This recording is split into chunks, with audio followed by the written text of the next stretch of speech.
Well, good evening, ladies and gentlemen. It's good to see a good crowd of you here this evening, and I apologise for being 5 minutes late in starting, but we've had a little technical problem, which hopefully we've overcome. So, welcome to this evening's planning meeting.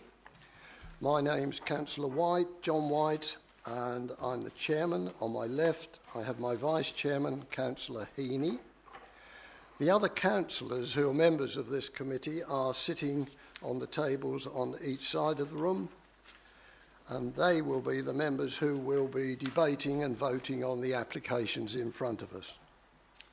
On my left and right top table are the TDC officers, including the Corporate Director of Planning and Regeneration, the committee solicitor, and planning officers. This is a formal committee, and it's very important that the councillors can hear both of the presentations and the debate, and therefore, with great respect, I do ask you to remain quiet and not interrupt the speakers. The order of business tonight will be, for the planning applications, will be very similar to usual. For each application, the officer will give a presentation based on the items that are on the agenda. And then we'll take public speaking, if there's any public speaking. The officer has a chance to comment on anything so far, and then the committee members will debate and finally vote on that particular application. And I should add that the meeting is being recorded by the council, and so if there's any doubt, you can always listen to the recording at a later date. Right, that then takes me to item 1 on the agenda, which is apologies for absence. Thank you, Chairman. There are none. Thank you. Good. And then to the minutes of the last meeting, and the minutes of the last meeting was on the 6th of March, and even before I ask you for accuracy on those, there is 1 minute that we have corrected, which is actually shown on the top of the green paper.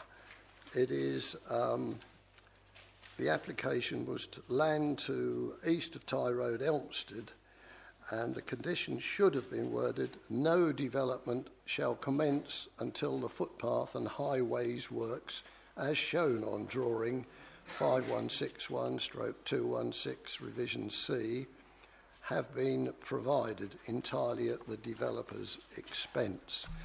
Now, for the committee members, as this is not on the original agenda, it is now on green pages. I shall need a proposer for that and a seconder before we actually vote.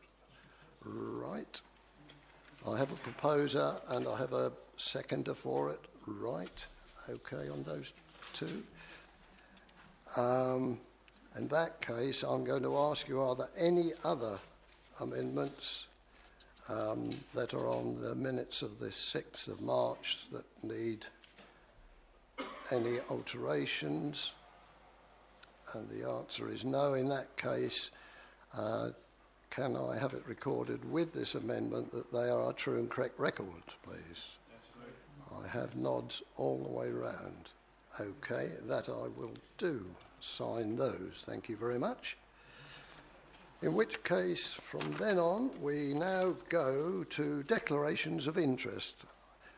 Any councillors who are invited to declare a disclosable pecuniary interest, or in fact any other interest, for items that are on the agenda this evening. Councillor Everett. I'd like to declare another interest on A3 18001754 18 Poplar Way. I'm aware of details of this and will remove myself from the room while it is determined. Thank you very much. Any further ones on items that are here this evening? No. In which case, we move on to agenda item A1. It's to be found on pages 11 to 32 in your agenda. It is land west of Low Road, Dovercourt. Over to the officer. Robin, I think you're taking this one. Thank you, Mr. Chairman. If I could just go through the update sheet first. It is rather long, I'm afraid, so if you can just bear with me. There are 3 typographical errors in the report. One, we misspelt Councillor Callender's name. At 6:42, it showed there would be no oppressive impact on the neighbours. And at 6:51, there's an error in the calculation of the education contribution. It's the 2,698,773. In terms of consultation responses, the comments of our housing department are there. Obviously, they're looking to get affordable housing on site now. We've got a clarification from Anglian Water that whilst they had some initial concerns about the proposed surface water and foul strategy, they're now satisfied that it won't cause a problem, and they're recommending 2 conditions, Chair. The same for the County Council's SUDS department. They had some initial concerns, but the new information, they've now withdrawn their holding objection and are recommending 4 conditions. Natural England, again, they've withdrawn their objection to the proposal, and there's on-site and off-site mitigation works proposed, and again, several conditions there. We've had an additional letter of objection forwarded by the MP, which is there at point 3. 2 further letters of objection that are making the points listed in the update sheet there. One issue that I would bring to members' attention is that the letter of objection refers to the site being necessary for national security. It's certainly not an area that's been identified to us by the Ministry of Defence, Chair. I've received 1 additional email shortly before we came in that repeats some of the earlier comments. They say that when the land was allocated, TDC didn't have a 5-year land supply, but now have 6.2. Therefore, there's no need to grant permission on this site, and that the inspector at the Thorpe appeal said little weight can be given to the emerging plan, and that other sites have permission. At point 5, Chair, the Essex Wildlife Trust give quite a long report, but generally they're in favour of the development because it introduces biodiversity. The local highway authority at point 6, they've asked for some very detailed computer modelling of various junctions, Chair. So it is in effect a holding objection for them. But I would point out that at the local plan allocation stage, the highways raised no objections, and their own capacity study said there was no capacity problems in the Harwich area, including the Ramsey roundabout. So we do anticipate that when the additional work is undertaken, that the Highways Authority wouldn't raise any objection, Chair. And as a result, we're asking for you to give the Head of Planning Services delegated powers to approve, subject to there being no unresolved highway problems. And that's about it in terms of the update, Chair. If I could then move to the presentation.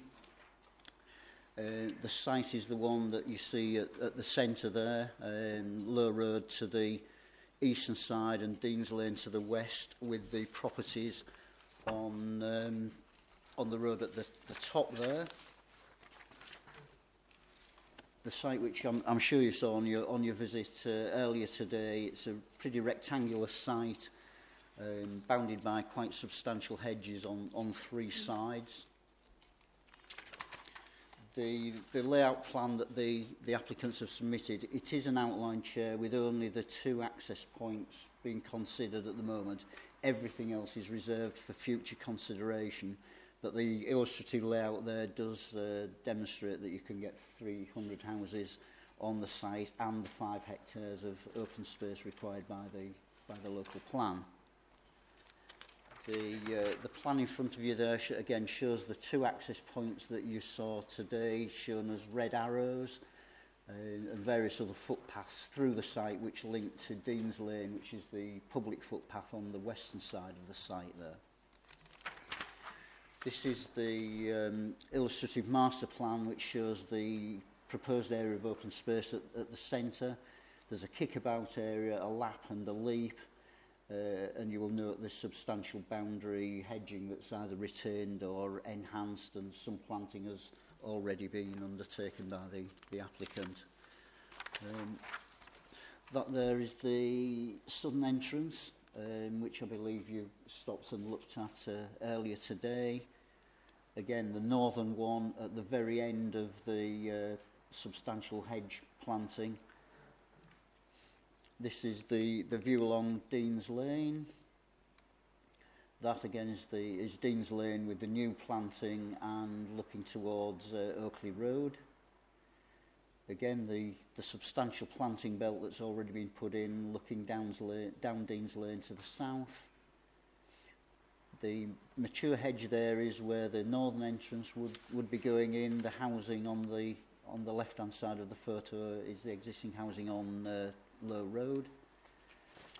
Again, that's taken from the approximate position of the northern entrance. This is the position of the southern entrance on Low Road, looking in north and the southern direction. The substantial tree and hedge belt there viewed from the southern end of the site. And that's a public footway again just outside of the application site, which is on the right hand side of the photograph. Again, the very substantial hedge which I'm sure you saw today, and you can just see the housing on Low Road through the gaps there in the planting. The site rises up considerably from the south to the north side, and the roofs of houses on Oakley Road are just visible there at the centre of the photograph. Again, this is the substantial ditch that runs from the southern boundary into the site, which again is to be retained as a feature of the layout. The houses there on Oakley Road have quite substantial long gardens, and the fence there would form the northern boundary of the application site. Again, that's a view from the centre of the site towards the northwest corner. A view towards the northeastern corner where Low Road meets the B1414. Again, that shows the slope on the site, and that would be taken roughly from the centre where the open space would be. You can see in that photograph, Chairman, that the houses on Low Road are fairly well screened by the substantial hedge, which is to be retained and managed as part of the scheme. And that's it, Chair. I would point out that it is an allocated site within the emerging local plan, and one that we've received no objections to at all, so we would expect it to go through inquiry fairly unaltered. It's a substantial site that will deliver a lot of affordable housing, which is very much in need, Chair. The 5-year housing supply that government require us to have is quite dependent on this site, and we would have some difficulties if we lost this one. Really not much more to say other than to point out the recommendation at the end of the report, Chairman. Thank you very much. We will go certainly to public speaking now. My reading through this and from what you said, really tonight it is an outline application, and it is really for us tonight to decide on the maximum number of dwellings, i.e. 300 in this case, and the 2 entrances and exits. And we saw this morning also the emergency exit just below the southern entrance. So, although that is an indicative layout, it's not what we are actually considering this evening. It's the total number and the 2 entrances that we're considering. Right, now coming to public speaking. I don't have anybody in favour of, but I do have Mr. Gordon Smith, who is speaking on behalf of the public against the application. Mr. Smith, I know you're here, sir. That's it. Right, thank you. And if you'd come forward, get yourself settled and get the switch on, and you have 3 minutes, sir. Okay, thank you, committee. Right, I'm Gordon Smith of 43 Oakley Road, and my objection. Right. Our submitted objections from me, us, Harwich Council, have been, or seem to be, have been set aside. Our objections, for which there are many, have been set aside by tendering District Council planning in what appears to be in favour of the developer, Messrs R&R Raymond. I'm overwhelmed by the possibility of this 300-dwelling estate build being awarded outline planning permission, which will lead to us, the locals, being subjected, us, the affected locals, to a prolonged hell-on-earth disruption to our lives during the build, and on completion the loss forever, our rural environment with our scenic views of Hanford Waters, farmland and the Naze. Right. Many of us are old age pensions in our retirement homes, which will undoubtedly have effects on our physical and mental health. Right. I know it will have certainly an effect on me, for sure, because I will overlook the estate. I would appeal and ask the committee to set aside this application or amend it. I would ask the committee to recommend the setting up of a compensation plan for the affected residents by your decision. The profit of this land capital gain, right, is likely to be in the order of 25 million, and I can specify the figures. 25 million profit for this developer, right, with no consideration to the locals whatsoever. Right. I understand that the likely finance for the estate build is the overseas bank Slovenia, right, handle, if that's the right pronunciation. Right. R&R Raymond, within their profit budget, can well afford to pay serious compensation to the locals affected by this, and also compensate the town to and install proper traffic management and expand the NHS facility, even the facility on this site. And I rest my case at that. Thank you very much. Thank you very much, Mr. Right. Smith.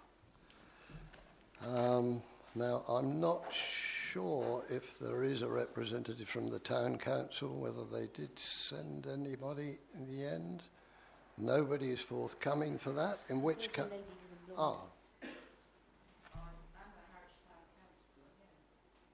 Have you been briefed by your council, ma'am? Yes.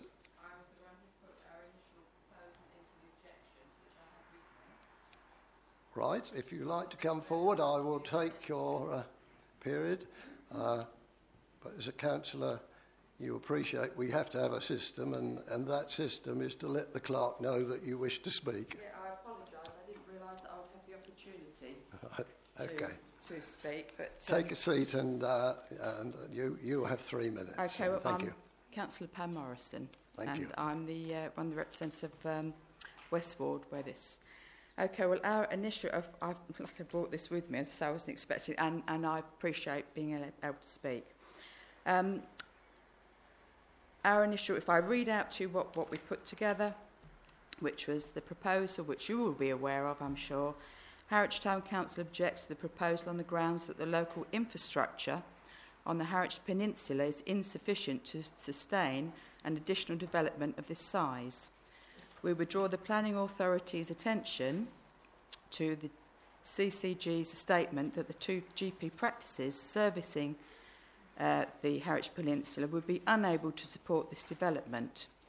Harwich Town Council believes that the access egress to the proposed development is inappropriate and does not conform to the highest possible safety standards, and believes that there should be a complete redesign before any consent be considered, in particular on the south part, which you looked at today, which is on a very, very dangerous bend there. I've actually picked up some ladies there tonight, and it was quite difficult to get off their property without any additional traffic.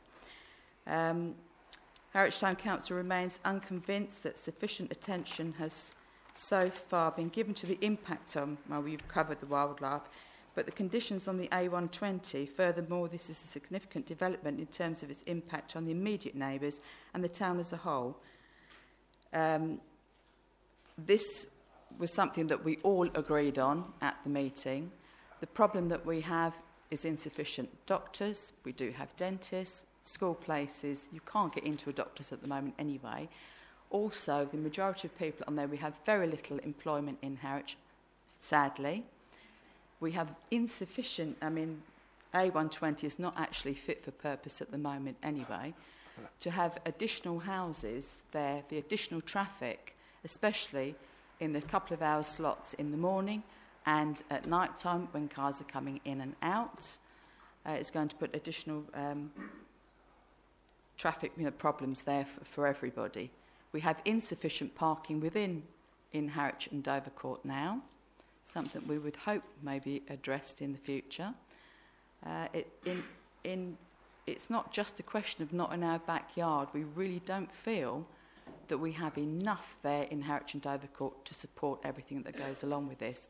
And that's the main objections from people, certainly along Low Road, not necessarily I didn't know about the compensation scheme, but certainly for people living along Low Road, that appears to be their main objection, and certainly of the Town Council. So thank you for letting me speak. I appreciate that, and I apologise that you didn't know I was going to be here tonight. No. Thank you very much. We did meet this morning, I think, and We did, yes. I tried Hopefully to... I look a little bit better than this morning when I was soaked through. Yeah. It's a bit drier, certainly. Thank you. Thank you. Right, now going to call on Councillor Callender, who I'm very pleased to see has managed to get here this evening. And I don't need to tell you, Councillor Callender, that you get 5 minutes if you wish. I don't need 5 minutes, but thanks for letting me talk. Most of what I was going to say has been just said, but there is a few pieces that really need to be pushed home. Employment, we have none. Land for employment, we have none. We've got 2 factories at the moment which have been pulled down, and we've got social housing in them. So places where we could have employment is gone. The part down at Parkston Quay, not Parkston Quay, I forget where it is, off of Morrison's and Lidl's, where would be a perfect place for industry, but they're putting houses through there apart from a McDonald's and a coffee. We just haven't got the employment, the sustainability for the hospital, the doctors, the dentists, which have already been said.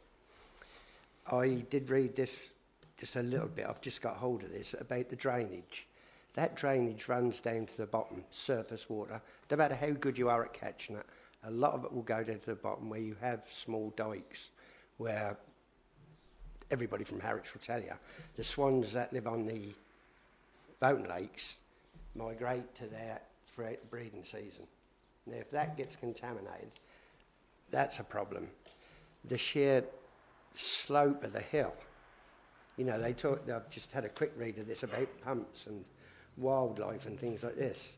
On all your pretty pictures there, you said the ones along Oakley Road have got nice long gardens. They haven't, because you look where your houses are going to be, they're going to be on their back fence. So that's going to kill that off for a start. You know, how would you like to see? I know planning doesn't come into what you see and views and things like that, but the stick houses at the bottom of those gardens, with what they've got now, it will have an effect on a lot of them, and a lot of them are retired. I've spoken to a lot of them and the people on the Low Road, and it's the sheer volume of traffic is going to be the problem. And we've still got sites in Harwich that have not been built on, which are inside the town. I thought this was a plan, or a local plan, that had to run until 2030. Why are we trying to build all these houses in the next 5 minutes when we've got no employment, we haven't got no real good roads in and out of the town? We are just creating either a ghetto at the end of a peninsula. It's just beyond belief that we're putting that many houses in that sort of place when you've still got places within the perimeters of the town, i.e. what a lot of people call Happy Valley down off the Parks and Roundabout. You know, we were promised houses there. The farm at the top of the hill off of the main road. You've got the one at the Vacuumatic that's being built now. You've got one at Sato, they're building there. Let all these things happen first. See what happens with employment or the doctors and every other amenity that we won't have enough of. I rest my case. Thank you, gentlemen, ladies. Thank you. Thank you very much. Please do, yes. On the doctor's case, I expect the people of Harwich were thrilled to bits with the announcement that was made today, where Harwich Hospital is being granted £3 million more for development. All the threat for the number of years when they were threatening to shut it down, and there's £3 million in the offing, and 3 new doctor surgeries, not in Harwich, but within tendering, which is a great help to us as well. Right, now, speakers. No signs that the applicant wishes to speak? No? Right. In that case, Robin, is there anything that you wish to add or any query that you have on anything that's been said so far? Nothing really much to add, Chairman. There's been a lot of talk about the impact on the doctors' surgeries and schools. The application would be subject to the usual Section 106 agreement for contributions, which is included at the end of the report. Right. Okay, in that case, councillors, that is the end of the list of public speaking that I've been given. So it's over to your good selves. We all saw the site this morning in rather adverse conditions, but there we are. Speakers, please. I'll say something. Please. Councillor Heaney. I'd like to go back to the picture where the lower road is supposed to come out. Well, probably that one there. That's the lower road, and it's not. That's the top one. Which is that's the sudden access and the emergency access. That's the emergency access. Well, while we were standing there, Councillor Benson, if she doesn't mind me taking her name, she might be going to say this yourself, but she counted the seconds that it took from the cars not speeding particularly to get round that corner, come into sight and get up to that access, and it was 10 seconds. So if this does go ahead, we ought to consider having a roundabout or something on that road to stop, or changing somewhere where the access comes out, because it's just 10 seconds is not quick enough to get out, really, at that spot. And while I'm on the subject, I'll probably come back to this. I also think that we need to have a planting belt behind the Oakley Road houses.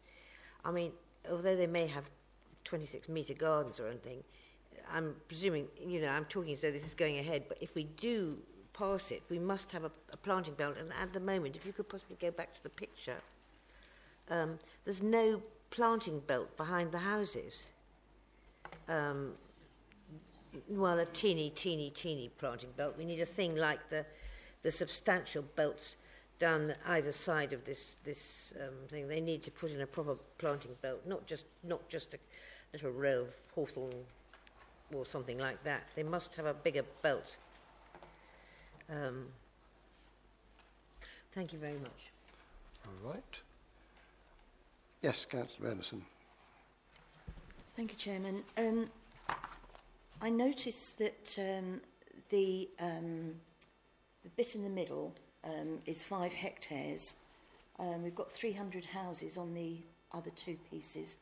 Can you tell me with that 5 hectares taken out, what would be the size of the gardens for the houses that are being planned? Do they meet the requirements? I know this is outlined, but would 300 houses on there meet the size of gardens that the permitted size of gardens? Would that be sufficient space? Thank you. Yes, Jim, we're satisfied that obviously the local plan or the emerging local plan calls for the 5 hectare of open space, and on the remainder of the land we're satisfied that the 300 houses can be accommodated and meet your normal standards for garden sizes, number of parking spaces and the like. At 6.12 in the report, it does give the type of housing that would be done and the density, and the density is actually slightly less than the houses on the other side of Low Road. So we're satisfied that you can get the usual standards and meet the open space requirements as well. Thank you. Right, Councillor Alexander. Thank you, Chair. An area that's concerning me, and once I read the Green Paper, and it's on Green Paper 6, Local Highway Authority. I believe you touched on that subject during your presentation, and I would like you to give more depth to this. It was the last piece that caught my eye. Until we have this information, I'm unable to take this forward. Now, once again, we have an application before us with not all the information at our disposal. I know we're looking at outline here, which is fair enough, but at the same token, I did see that road, and I was concerned greatly by the way you could not see around any of the corners, and we did cross the road and have a very good look at this. And Councillor Bennison is right. We walked across the road together, and cars were coming up there pretty fast. And I'm just wondering where we're going to go with this, and if you can explain this in a bit more depth, please. Right. Yes. I must admit, I'll be really honest. I'm coming to you, Robin. What struck my mind was, if we were minded to grant it, that we ought to specify certainly that the bottom one from the 200 houses ought to be a roundabout. It would be of benefit to the existing people when we see the speed with which cars come down that low road, and if there was a roundabout down there, it would help in the interest of safety anyhow, as well as being a spin-off. But sorry, perhaps I have stolen what you were going to say. Yes, Chairman. I mean, obviously this is an allocation that's been in the new local plan for considerable time, and obviously it was subject to extensive consultation with the Highway Authority. The County Council did commission their own report into junction capacity and highway flows, and that concluded that there was no significant impact if this development was to go ahead. The local highway authority response is wanting some more very detailed design work done on the junctions that might be affected. That would probably result in needing some off-site highway works, and their consultation response is sort of hedging their bets, because they do, until that work's done, they don't know exactly what will be required to the various junctions. In terms of a mini roundabout, clearly that's something that would need considerable investigation to see whether it can be accommodated or whether it would even be safe. So that's something we would probably need to go back to the Highway Authority and get their views on. If members did feel that the road speeds were not being adhered to, then it might be a possibility that we could investigate whether traffic calming would have the desired effect rather than a mini roundabout. Mini roundabouts are generally not favoured because of the danger impact that they have for cyclists. So I'd be very loath to suggest a mini roundabout as the only solution. You can see on the update, Chair, where we've taken into account the lack of a formal response from the Highway Authority, and we're suggesting that if you were minded to approve, that you delegate the authority to the head of planning only to approve, providing there are no unresolved highway objections from the local Highway Authority. Yes, I've got a list. Councillor Holmes first and then Councillor Everett. Yeah, the access. I don't know what it would cost. I can't see it costing any extra because nothing's been started yet. Where the exit's coming out at the moment, you've got houses opposite, which means however often people come in and out at night, they're going to have headlights, high beam, low beam, straight into their rooms, whether they're bedrooms or front rooms. If you move that access to the junction of the main road coming out at the top there, that's the one, yeah. You could put a roundabout in there. Not only would it act as a calming measure, but further down the road here, you've got the staggered junctions as they pull out a little bit on the road, because we passed them today as we went. You know, you wouldn't, I mean, if it's going to stay where it is, then I personally think you should put another set of them in. But it would be no extra cost, I wouldn't have thought, to put a roundabout at that junction. It certainly wouldn't offend anybody's house. You know, there's no headlights in their eyes or coming out at night. I mean, if these people want to pull out of their house at night and these are coming out along this main road here, or the access area, they've got headlights in their faces, both of them, which would cause, as far as I can see, a problem. Thank you. Good. Councillor Everett? Thank you, Chair. I'm a bit concerned that we have before us tonight an outline application with all matters reserved except for access, and yet we do not have the information in front of us about access. In fact, the Highways Authority specifically say that. So I'm rather inclined to suggest that perhaps we should defer this until we have the information in front of us with which we can make a sound decision. Actually, argument would be a legal decision. I'm sure the solicitor will be able to advise us on that, because I personally do not feel that we have enough information in front of us to be able to make a decision. Right, thank you. Yes, Councillor Benison? Oh, actually, it was Baker. Oh, sorry, Baker. Benison, Okay. sorry. Yeah. Sorry. Thank you, Chairman. A couple of questions, actually. With regard to the Tree and Landscape Officer's report, page 1718, his penultimate paragraph, the recommendations set out in section 1.9 of the Landscape and Visual Assessment. The Natural England response, does that cover that on the green sheet, or am I totally missing something? Because he's stated further up, it has the potential to have a visual impact. I don't think it has a potential. It will have an impact. And also, on page 20, the Environment Agency awaited. I just wonder if we've got anything from them. And I also note in the update sheet, and bear with me while I find it, I've underlined it.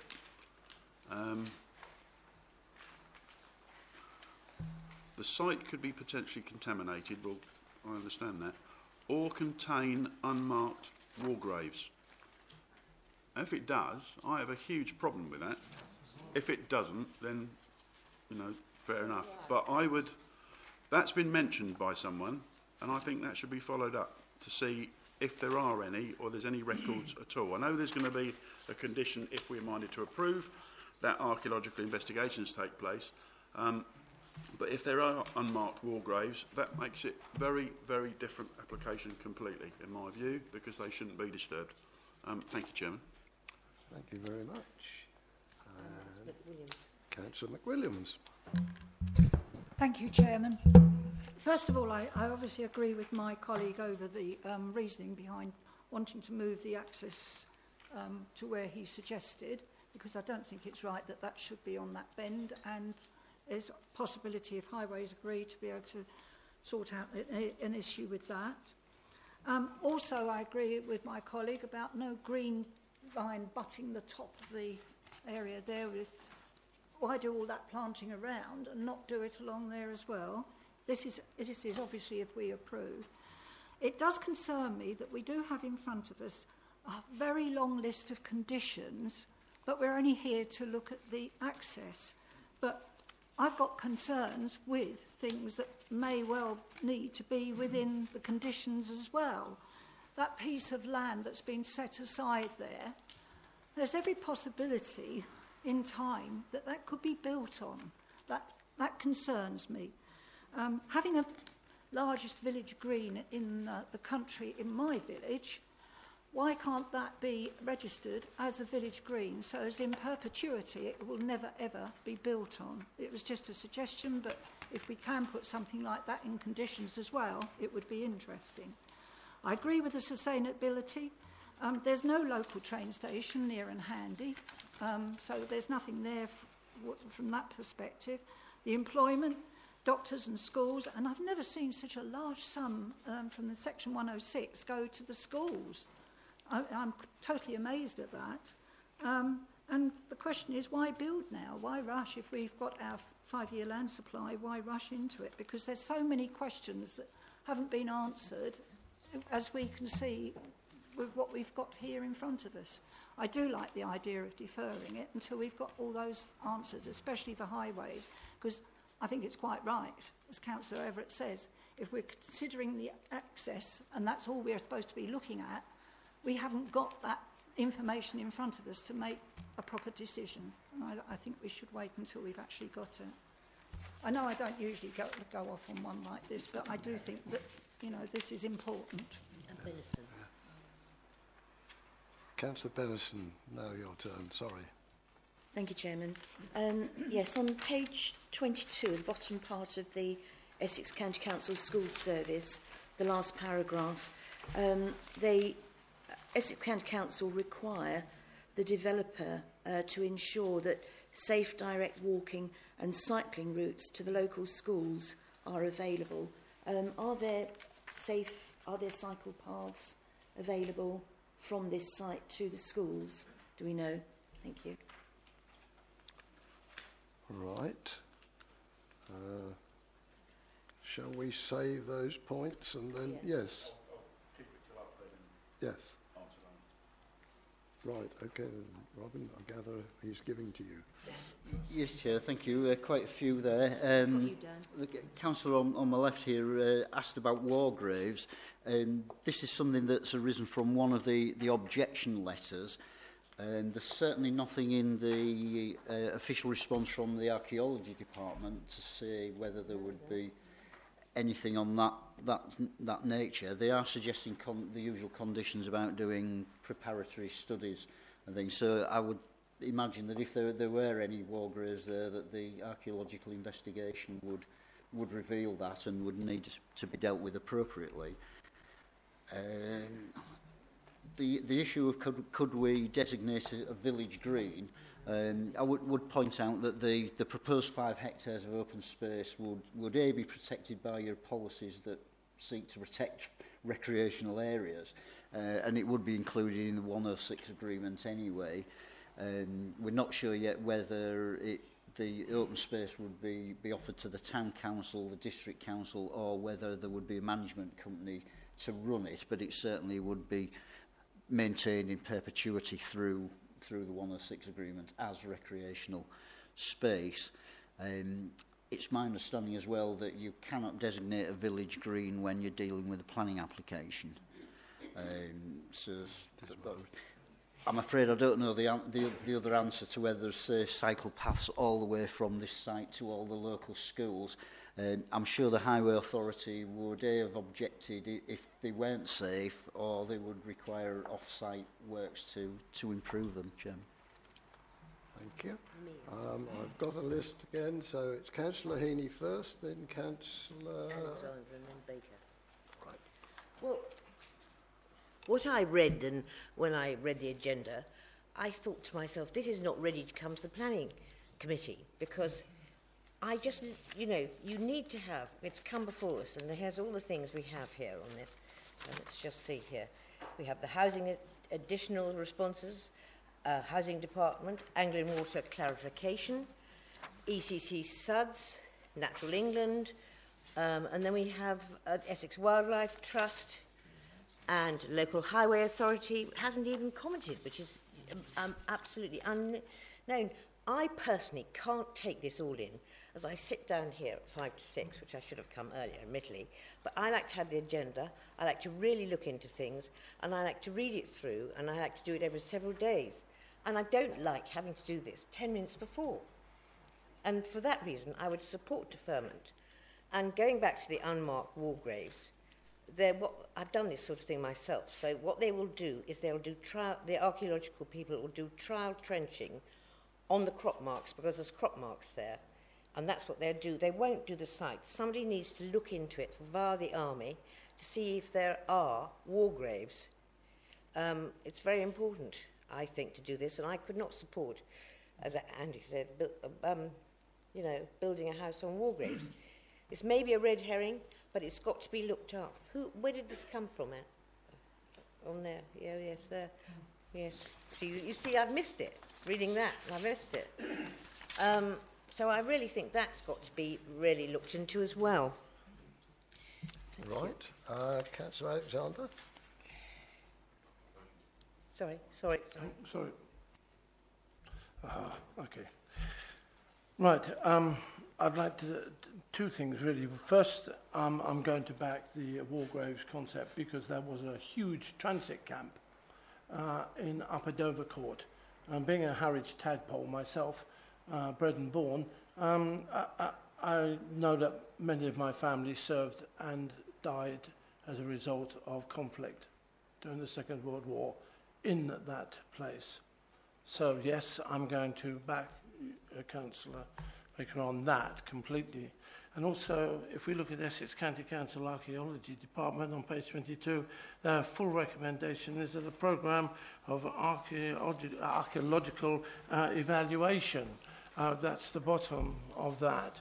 I agree that it's feasible that there could be a war grave of some sort there.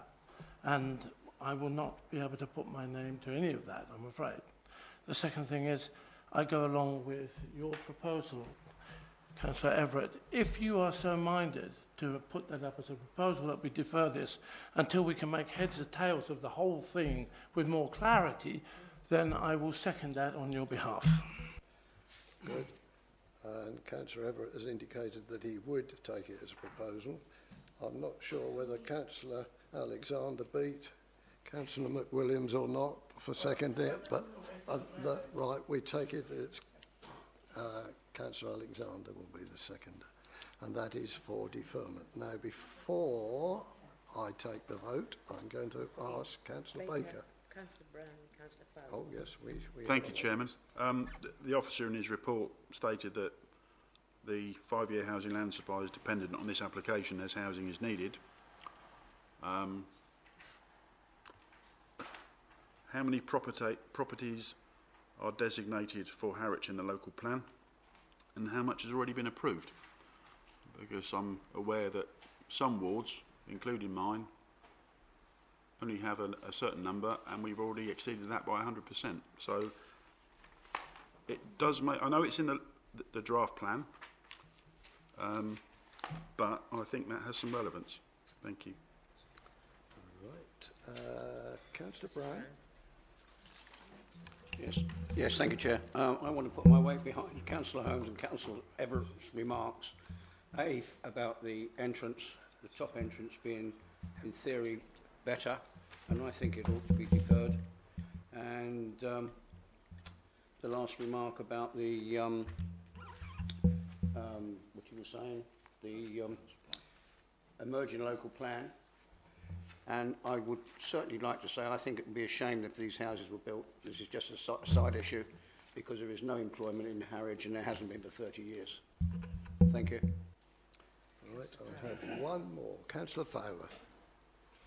Thank you, Chairman. I've had a look at the reply from the Highways Authority, and as we often remark on this committee, that we are not in agreement sometimes, or most often, with the reply that we get from the Highways Authority regarding some of these larger applications.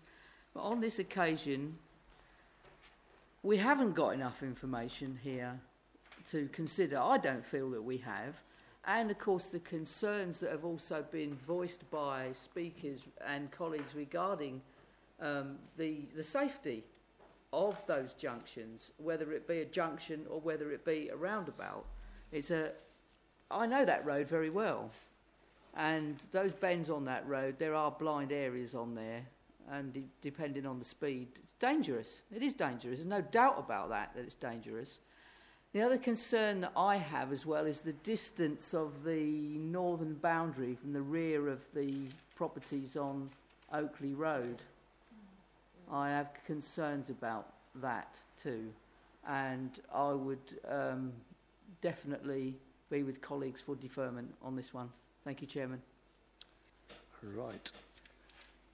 I'm going to ask Councillor Everett, as the mover of the motion, on what grounds shall we defer it on? Thank you very much. I've got so much to choose from. I think probably the fairest way to do this to the developer, because I think we do need to be fair to the developer to give them the opportunity to be able to take this one forward if it is possible to do so. To say that all of the issues contained within this report that say that reports are awaited should be dealt with before coming back here. I think also there was an interesting issue coming out of the debate about the possibility of a roundabout. Now, I realise we couldn't stipulate there will be a roundabout, but we might want to indicate that perhaps that should be considered by Essex County Council in their deliberations, deciding on how to advise us.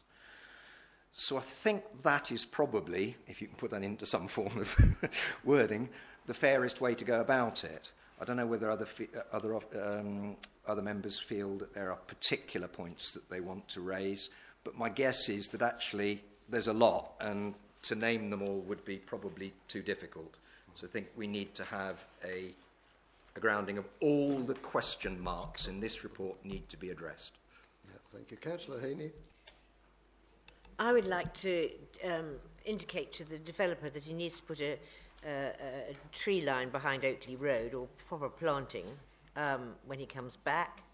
I don't know if that's too soon, or would have to be on the next. I don't know if that would be now or for the next, when we actually just, because when it comes back, you know, it'll be past, and I don't know. I mean, say that it was when it comes. I'm not making sense tonight. Sorry, bad night. Last night, tiring already at 6. What I'm trying to say is that do we have to say to the developer now, while we're deferring it, or possibly deferring it, that we expect to see a proper green area behind the Oakley Road houses and various other things? Can we do that now, or would we do that later? It can be indicated now, I think, is the answer. But it isn't, we are still talking about exits and total numbers, and it would be in the design stage where we would definitely come up, but it can be indicated, and I'm sure we could do it that way. Councillor Baker. Councillor Bennison. Thank you, Chairman. It was very disappointing tonight that we had nobody to speak on behalf of the developer, an agent or the owner. Could we request that somebody does come to, if it's deferred this evening, that when it comes before us again, we could have somebody come to speak and perhaps give us more insight into this application? I think I personally would find it interesting, but I don't think we can compel anybody to come, just as we can't compel our own councillors who call it in to attend either. But that's another story. Councillor Baker. Councillor Baker, and then I'm going to ask the solicitor's views.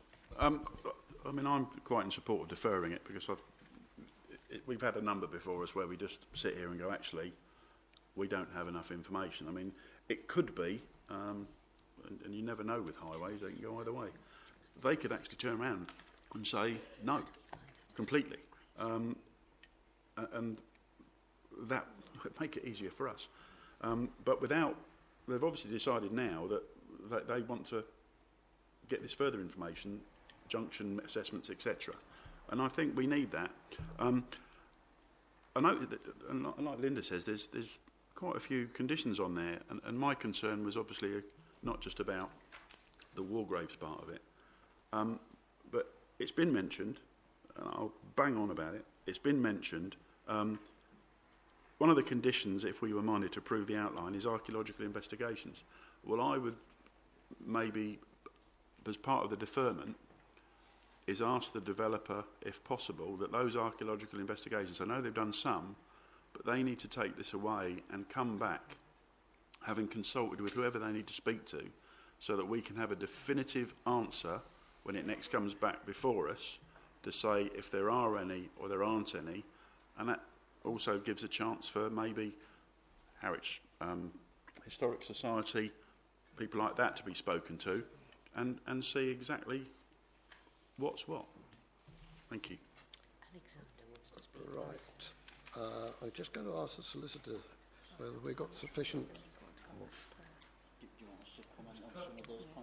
I think, yes. Well, we'll ask Lance. Morris, did you want to speak? Okay, well, I'll take you first then, and then I'll go to the officers and they can... In seconding it, I think I seconded it. Yes, you did. Councillor Matt Williams. Again, we have before us the relevant authorities taking the two before me here, archaeology and highways, and they have not been completed. We see awaiting this, and this we do see applications like this all the time. I'm backing everybody else's voice on here. We need to see everything before us. It needs to be clear and coherent so we can make a judgment based upon what's before us and not what might be. We don't have crystal balls. It needs to be much clearer. Thank you. Councillor Holmes. Yeah, I'd like to ask the officers. It says the density for the whole site. Does that include the middle bit? Where, like, go back to the... Sorry, it says for the whole site would be 21 dwellings, which compares with the modern housing is to the east of 25. Well, if that includes that square there that's got nothing on it, then I don't see how it can be used. Does it state that the 25 or 21 per hectare is on the two bits or the whole site? Sorry. Okay, we'll answer that question and ask Robin if he's got anything in summing up. Chair, if I can answer that one fairly quickly and easy. It is included at point 612 on the report. The northern part of the site, just taking the housing element, is 30.34 dwellings per hectare. The southern site, 35 to the hectare. If you then include the green area and do the calculation for the whole site, that's the one that comes out at the 21.26.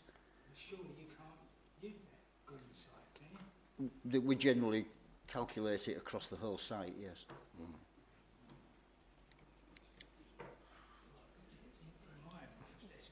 It's 30 and 30. Yeah, it is. Sorry. 30 and 30. Well, it's 35 is net density on the two built-up sites. Mm-hmm. Well, that's well over the 25 dwellings. I don't see how you can use a piece of green land with as a density comparison when it's not being built on. That means what's being built on is over the density up the road. It's well over the density up the road. 35 dwellings. that is actually what's being built on.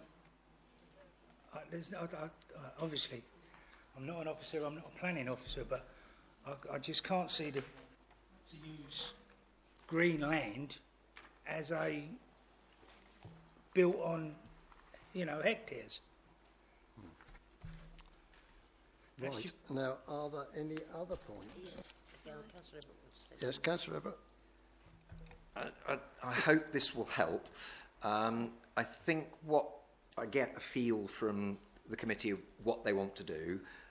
I need guidance from the solicitor about whether we need to be explicit about every single little dot and comma to make the deferral, or whether we can be more general. I hope that helps. Please. Okay, I think I've got about 3 points to sort of pick up on from a few things. I'll start with Councillor Bennison's point about asking the applicant to come and speak, just as a general point. Obviously, you'll remember that when we defer an application, we don't then have a second round of speaking. So I'd suggest if you wanted points from the developer that you sort of raise particular things which might be relating to the matters outstanding, and sort of maybe ask for a response in writing. I think that's something that maybe, or the planning officer could have a conversation with the developer and bring that back to you in a sort of set form, rather than sort of trying to then address that at committee, because when it comes back to the committee at any event, you're obviously not going to be talking to them and having a conversation. I think this is just about understanding a bit more some of the detail. So I think that can maybe be picked up in conjunction with the officer in charge of this particular application. In terms of what we're asking for the deferral, I think I'm right in saying that what you want is final responses from the consultees. So if we were to leave it at that, which I'll get the planning officer to just confirm that they're happy that they can word that accordingly, that means that you've got a decision one way or the other from the consultees that you can make an answer on. If you say a satisfactory response, that's open to opinion. Let's put it that way, many opinions. So I think if we just say we want full responses from the consultees by the time it comes back to committee, then you've got an answer. But like I say, I'll get the planning officer to just check that he's happy with that. Consultees, many consultees. The other thing, which was the archaeological condition, I think obviously Robin has explained there is the condition there, and there's quite a bit of wording behind that in the report that gives a bit more detail about what's going to be done. Perhaps there could be some kind of informative or some information on there that you've got a particular concern around war graves, but I don't think we could ask for that kind of thing to be done before it came back to committee or before we made a decision, because that seems quite unreasonable when you think about the normal process of how things happen and how much that sort of costs and the way things normally happen. So we have to remember about the reasonableness of conditions.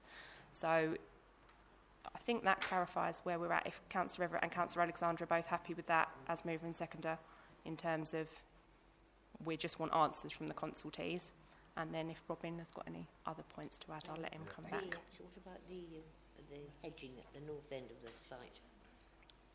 The site.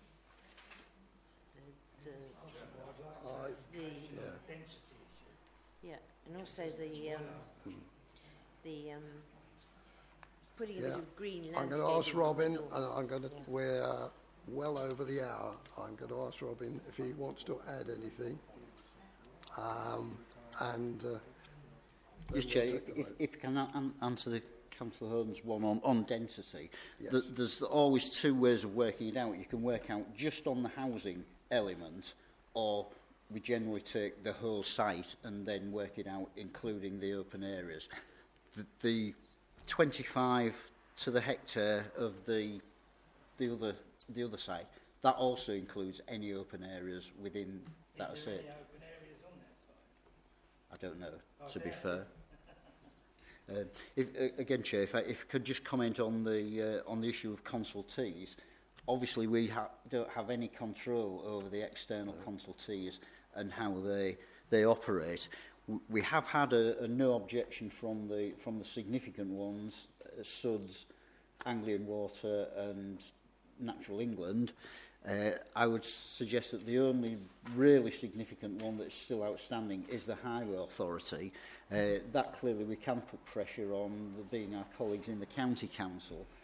So if you were deferring it for consultation responses, I wouldn't really have a problem in deferring it to get highways, but to say all consultees we might struggle with because they might never respond.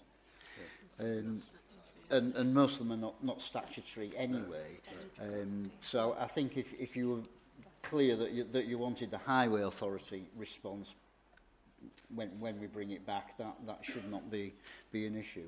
No. I would have to point out that the applicant has had considerable pre-application discussion with the Highway Authority. They will have looked at all junction options, including roundabouts. I think certainly someone mentioned that they would prefer to see the junction at Gravel Hill Lane there. I'm almost certain that the County Council would seek to resist that. That's a distributor road that brings out all the traffic from the estate on that side. And there would be real issues with bringing another 200 or 300 houses out directly opposite that. Crossroads, even ones with roundabouts on, are generally not favoured by the highway authorities. The elongated junctions or offset junctions are far safer because you're only looking in two directions rather than three.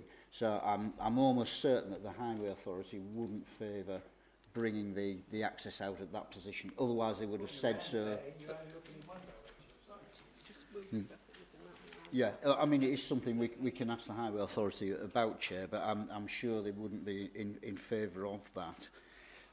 The other issue that some members mentioned was a potential landscape buffer along there.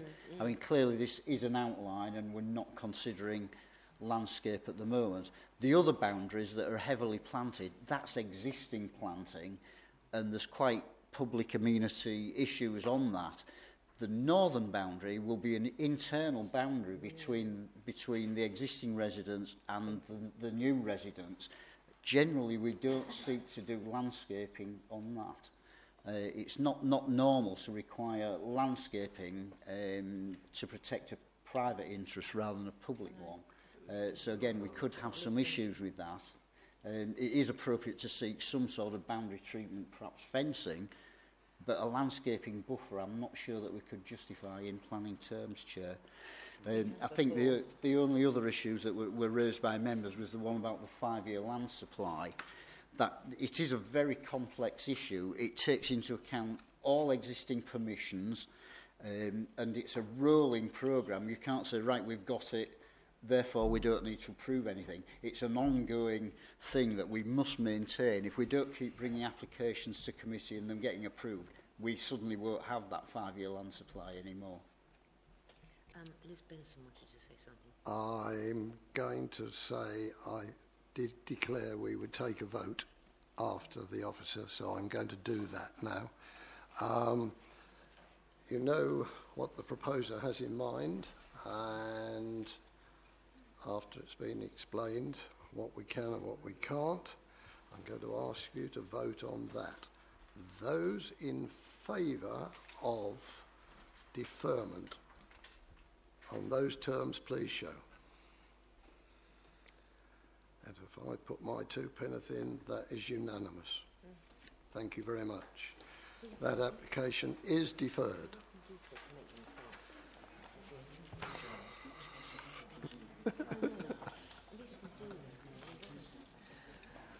Can I, for clarity,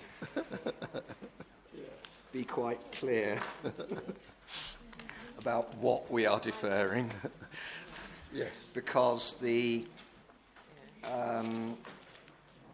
discussion from the officer there unclarified everything that I thought we clarified.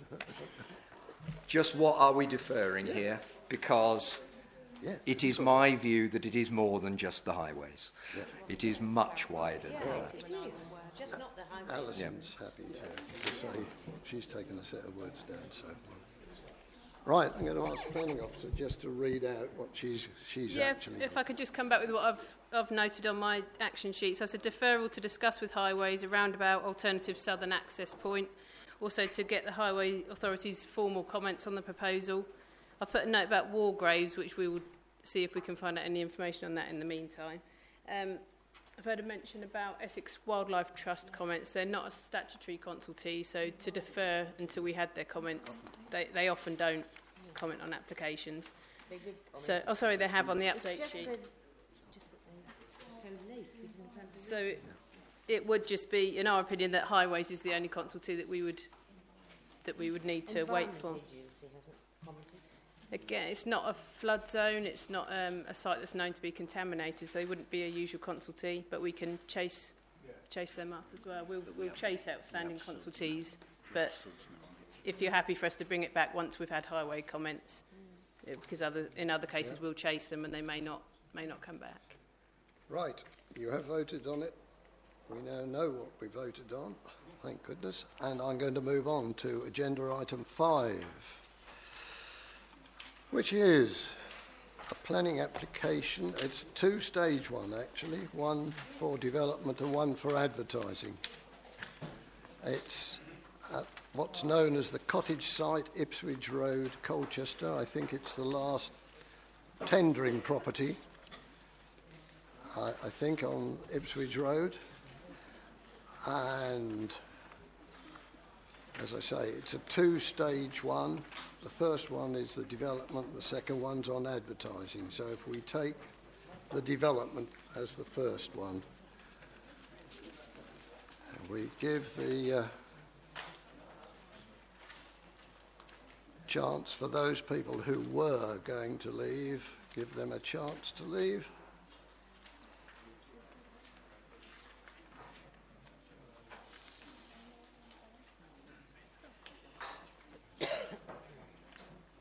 Right, and we'll go to the officer to do the outline of the first one. That's 2136 full. Thank you. Yeah, so the application is for a drive-through with the associated parking access works and the signage linked to that use. I'll just refer you at this point to the update sheet. The conditions have been revised. You'll see from your report that we misnumbered. There's 2 number 10s, so that affects numbering. The new conditions are detailed there, and then if you turn over the page, there's a summary of why they were changed. So information such as materials have been shown on the plans now, so we don't need a condition. Other minor altering to the wording, but there's no new significant conditions there. It's more tweaking to what's already there. We've had an additional representation from Colchester Borough Councillor Gerard Oxford. His objections are detailed there about loss of housing, detrimentally add to congestion and adversely impact upon residential amenity. There's also a long comment from Ardley Parish Council, which is put there in full. I'll come back to some of those points later on in the presentation. So the application is brought to committee. It was called in by Councillor Stock on the grounds of it being an inappropriate location, harm to amenity and highway safety. This is the application site. Members will recall the previous applications we had on this site under 2012 references. The drive-through takeaway is now moved. It was in this location next to these Royal Mail buildings here, and the current proposal you'll see in the plans is now in this location. Referred to in the report is Lion and Lamb Cottage here, just inside the Colchester boundary, which is the main neighbour to the site. You've also got other properties here along Plains Farm Drive, and you've got the Premier Inn Hotel here, which is adjacent to the proposed unit. This is just an aerial photo which shows you the hotel here, which is L-shaped, Royal Mail Depot, and the neighbouring house here with their garden, which runs right up to the site boundary. This shows you the site access. So the site has got a very long history, you'll see in the report, but it's got an implemented planning permission for a car showroom because they put these access works in, so that permission is preserved. And that shows you the side of Lion and Lamb Cottage. That's the Premier Inn, looking from the footpath on the highway and looking across to the Royal Mail Depot where the refused application was against that boundary.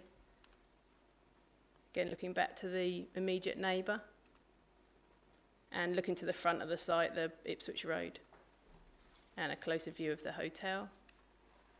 So this is the current proposal. So the drive-through is here, access is as approved, and then the vehicles drive around the drive-through in that location. You've got the parking here, and as an alternative to the previous application, which I'll show you soon, had parking right in this location. there's now an over 5 metre wide buffer, planting buffer all the way around this neighbour, plus acoustic fencing.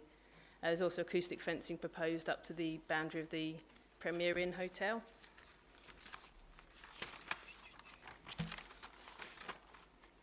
This shows you the design, single-storey design of the property. There was no issues with the design raised previously, either in the refusal or at appeal. It's just a standard design for that type of development, and the inspector had no issues in terms of impact on the character of the area. That's the floor plan. They state that it will employ around 45 staff with hours 6 a.m. to 11 p.m. Monday to Sunday. These show the proposed landscaping. So you've got post and rail fencing along Ipswich Road, landscaping, planting in these areas. This grey hash is the car park. You've got 2.1 metre high acoustic fencing all along the boundary to Lion and Lamb Cottage and around the Premier Inn Hotel, plus the 5 metre wide landscape buffer here. And you've got a 15 metre gap between the building and the Premier Inn, and it's 24 metres from the side boundary to the Lion and Lamb Cottage. This shows the advert proposal. The advert application was allowed at appeal. Obviously, the location of the building has changed, so the specific location of the adverts has changed, but generally they're the same. They're the typical directional signs, fascia signs on the building, and the totem pole, which you can see here. They did raise it. We've had it amended back to the height that it was allowed at appeal, which is 6.3 metres. The design has changed slightly because their logo's changed, but it was this height and it was internally illuminated to this top section. So it's basically as it's already been allowed at appeal. So this shows you the previous scheme that was dismissed at appeal. It was located here, and this part of the site was undeveloped, where you've now got the building. So to clarify, at appeal, the inspector's sole concern was the impact on the neighbour at Lion and Lamb Cottage. And I'll just read you the most relevant parts of the appeal decision. So they say the noise from the car doors or loud noises would be audible above the general noise level and would be noticeable at the rear of Lion and Lamb Cottage. This was in relation to these parking spaces, which were 1.2 metres from the boundary. In the current proposal, the separation distance is 6.5 metres from the boundary, so it's a significant difference. There was also a patio area here where they were concerned about noise impact on the back garden. That was 14 metres away. And the patio over here is now 17.5 metres away. So the inspector said, although such noise is likely to be infrequent and of short duration, due to its intermittent nature, it would be likely to disturb the occupants of Lion and Lamb Cottage, particularly during late evening and at weekends, when, notwithstanding the mixed character of the surrounding area, residents would generally expect to enjoy a period of relative quiet. In that case, the rear garden was separated from the parking spaces by about 1.2 metres, now increased to 6.5, or the patio area about 14 metres from the boundary, which is now increased to 17.5 in the current proposal. The inspector stated the rear garden provides an area of relative tranquillity. The proposed fence would provide some mitigation in relation to background noise, but would be insufficient to mitigate the intermittent peak noises. So you will see in the report that officers consider that locating the building in this location makes a significant difference, because you haven't got all the activity here with the cars and the seating area. So let's find the larger plan. You can see now you've got the 1 metre wide buffer before you get to the parking spaces, plus you've got the acoustic fencing wrapping around, and the focus of activity would be to come in here and then to go to the drive-through in this location or to the parking area. It's obviously moved the impact over to the travel-in, so you've got occupants of the rooms on the travel-in. So there's a 15 metre wide gap building to building, but you've got the vehicles that would be coming round using the drive-through. There's been a noise assessment, and the acoustic fencing is 2.1 metre high, as previously said. So the noise assessment rules that the noise from the proposed use is comfortably within the recommended levels, given the existing background noise levels in the area, even with the hotel windows open. In terms of the sequential test, as the proposal involves a town centre use, the sequential test is required to confirm there aren't any suitable sites within the town centre or edge of centre locations, and officers are satisfied that there aren't any sequentially preferable sites, which is how the inspector viewed the proposal previously, that this was a sustainable location and a suitable use. the comments from Ardley Parish Council on the update sheet focus on the site having a permission for housing, which it did in this location, a slightly differently sized site, but had housing here and then slightly deeper into the site for 14 dwellings. That was approved in August 2016. But the site isn't allocated for housing, so, and as I said previously, it has this implemented permission for a car showroom. So the access has preserved the permission that had car parking in this area, and this is the building here, as you can see in the bottom. So, and as accepted by the inspector at appeal, it's a very mixed area, commercial and residential.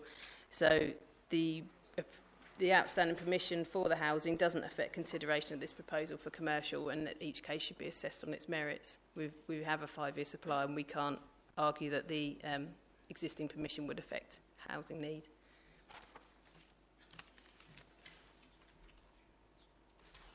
I think that's covered all the points.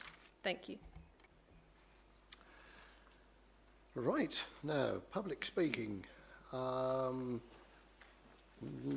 have nobody in favour of, but I have Mrs. Das, who is here. I think she is speaking against.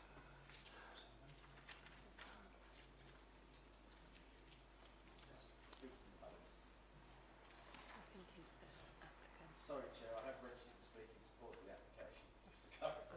application. As the agent, sir? Yes. Yes? Yeah. No, this is general public. Welcome, Mrs. Das. You'll have gathered by now. Once you've gathered your thoughts, you have 3 minutes. Just before I start, could I just point out that Line and Cottage is actually in Tendring, not in Colchester? Oh, my correction. I thought the boundary went right down between those. We are part of Tendring. Do I turn this on? Or yes. If you push the button down on the microphone so that it gets... That's Lovely, it. thank you. Okay. I'm Stephanie Das. We live at Lion and Lamb Cottage next door to the proposed site.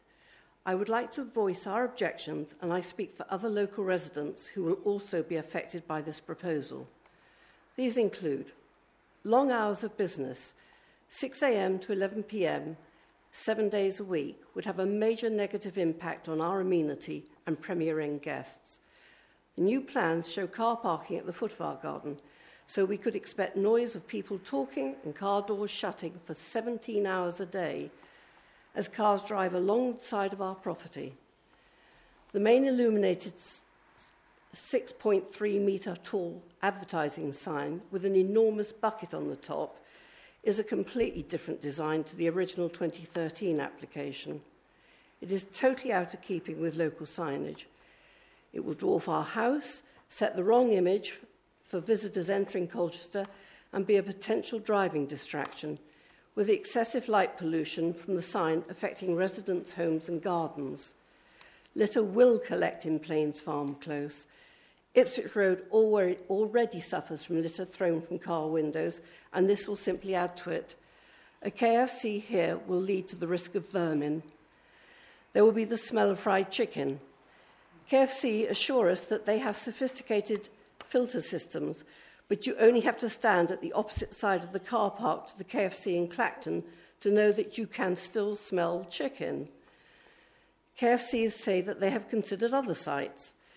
At the appeal in 2014, Colchester Borough Council actively encouraged them to consider a plot close to junction 28 off the A12, assuring them the council would look favourably on their application.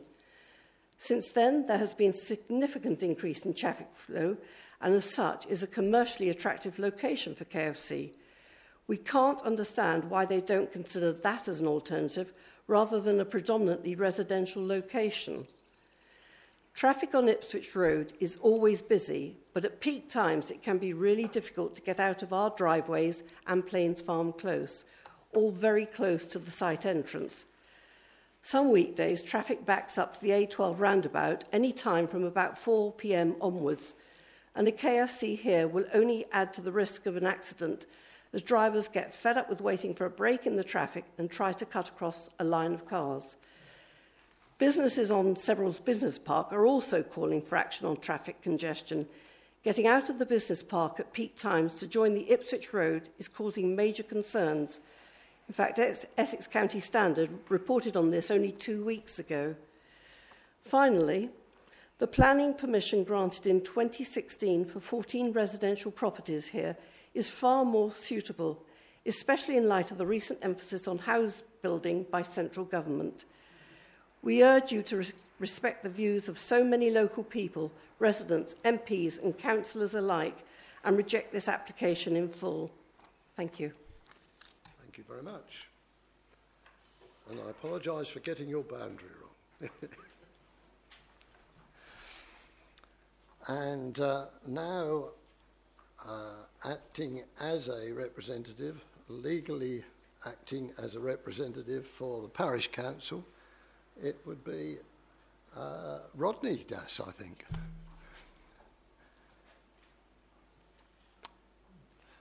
Welcome, sir. And you heard that you get 3 minutes.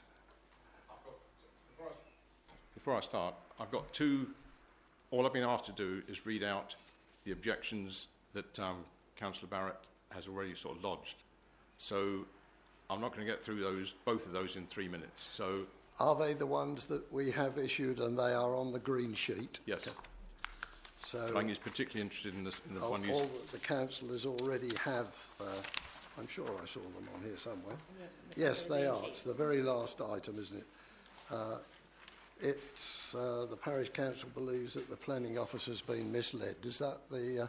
Yes, that's the essence of it. Right. So, can you summarise those? Because we have them in front of us, and if you can get those in 3 minutes, that would be... Lordy. I'm not a great public speaker, I'm afraid. So, in the second one, much of what's in the first one is already in it. So I could simply lose the first one, if you like, because it's summarised in the second. So if I can read the second, yep. that will cover both, and hopefully in 3 minutes. Yes. Thank you for standing in. I am, you will have heard earlier, a little bit perturbed that neither your ward councillor or the parish council would send a representative. Indeed. So, okay. Ardley Parish Council, as previously stated, is strongly opposed to this application and requires that the Planning Committee refuses permission for the application. The Parish Council is at a loss to understand why the Planning Officer has recommended approval of the application, because even with the suggested changes from the previously refused application, the overall situation remains unchanged. The Parish Council believes that the Planning Officer has been misled by the various consultation documents produced by the applicant, has ignored the very valid detailed objections from multiple parties, and that the Planning Officer has therefore failed to properly and professionally assess all aspects of the application. As such, the recommendations for approval is based on very weak grounds and should therefore be rejected by the Planning Committee. This area of Colchester tendering has an unfulfilled need for starter home affordable housing, yet the site already has permission for 14 such units. The Planning Officer has, however, failed to consider such a housing need and seems to be pursuing the proposed hot food outlet proposal without giving any consideration to the housing need. The application has been strongly opposed by all the local councils, Colchester Borough Council, Ardley Parish Council and Langham Parish Council, yet it appears that the officer has chosen to ignore such strong and very valid objections in his determination to have this application approved. The reasons for such a dogged approach require further investigation. It is solely the Planning Officer who is in favour of the application and who considers, in a very naive approach, that the proposed site layout changes will remove the significant harm to the occupants of the Lion and Lamb Cottage. This is a clear indication that the officer has not impartially considered this matter and has been swayed in his opinions by the report submitted by the applicant. It is, however, very clear to everyone else that regardless of the proposed layout changes, the impact on the occupants of the neighbouring property will not in any way be reduced. The officer's recommendation is based on matters that it is not properly considered, and therefore the recommendation is wrong. To approve this application will inevitably result in the decision being referred to the local government ombudsman for a thorough investigation into the way that the planning officer has reviewed this application. The planning officer has, in a very naive way, accepted KFC's litter picking policy. The general users of such outlets purchase the food and drive away, and then when the food has been consumed, dump their rubbish out of the car in neighbouring villages, leaving those villages with the job of cleaning up the KFC rubbish. Studies which the planning officer has ignored show that rubbish from fast food outlets is rarely dumped near to the outlet. So where is the undertaking from KFC to significantly widen their litter picking area or to make a significant financial contribution in perpetuity to adjacent local councils to enable them to fund clearing away the KFC-generated rubbish? Another example of an improper consideration by the planning officer of all the aspects of this application. Such a use should be located on the business/retail park adjacent to Colchester United's ground, where the proposed use fits in well with the adjacent uses. Ipswich Road is totally the wrong location for the use proposed by the application.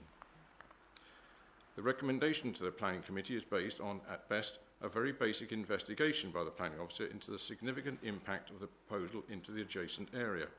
Important aspects such as the significant harm to adjacent properties have been dismissed as irrelevant by the Planning Officer, despite there being no change whatsoever in the impact of the proposed development.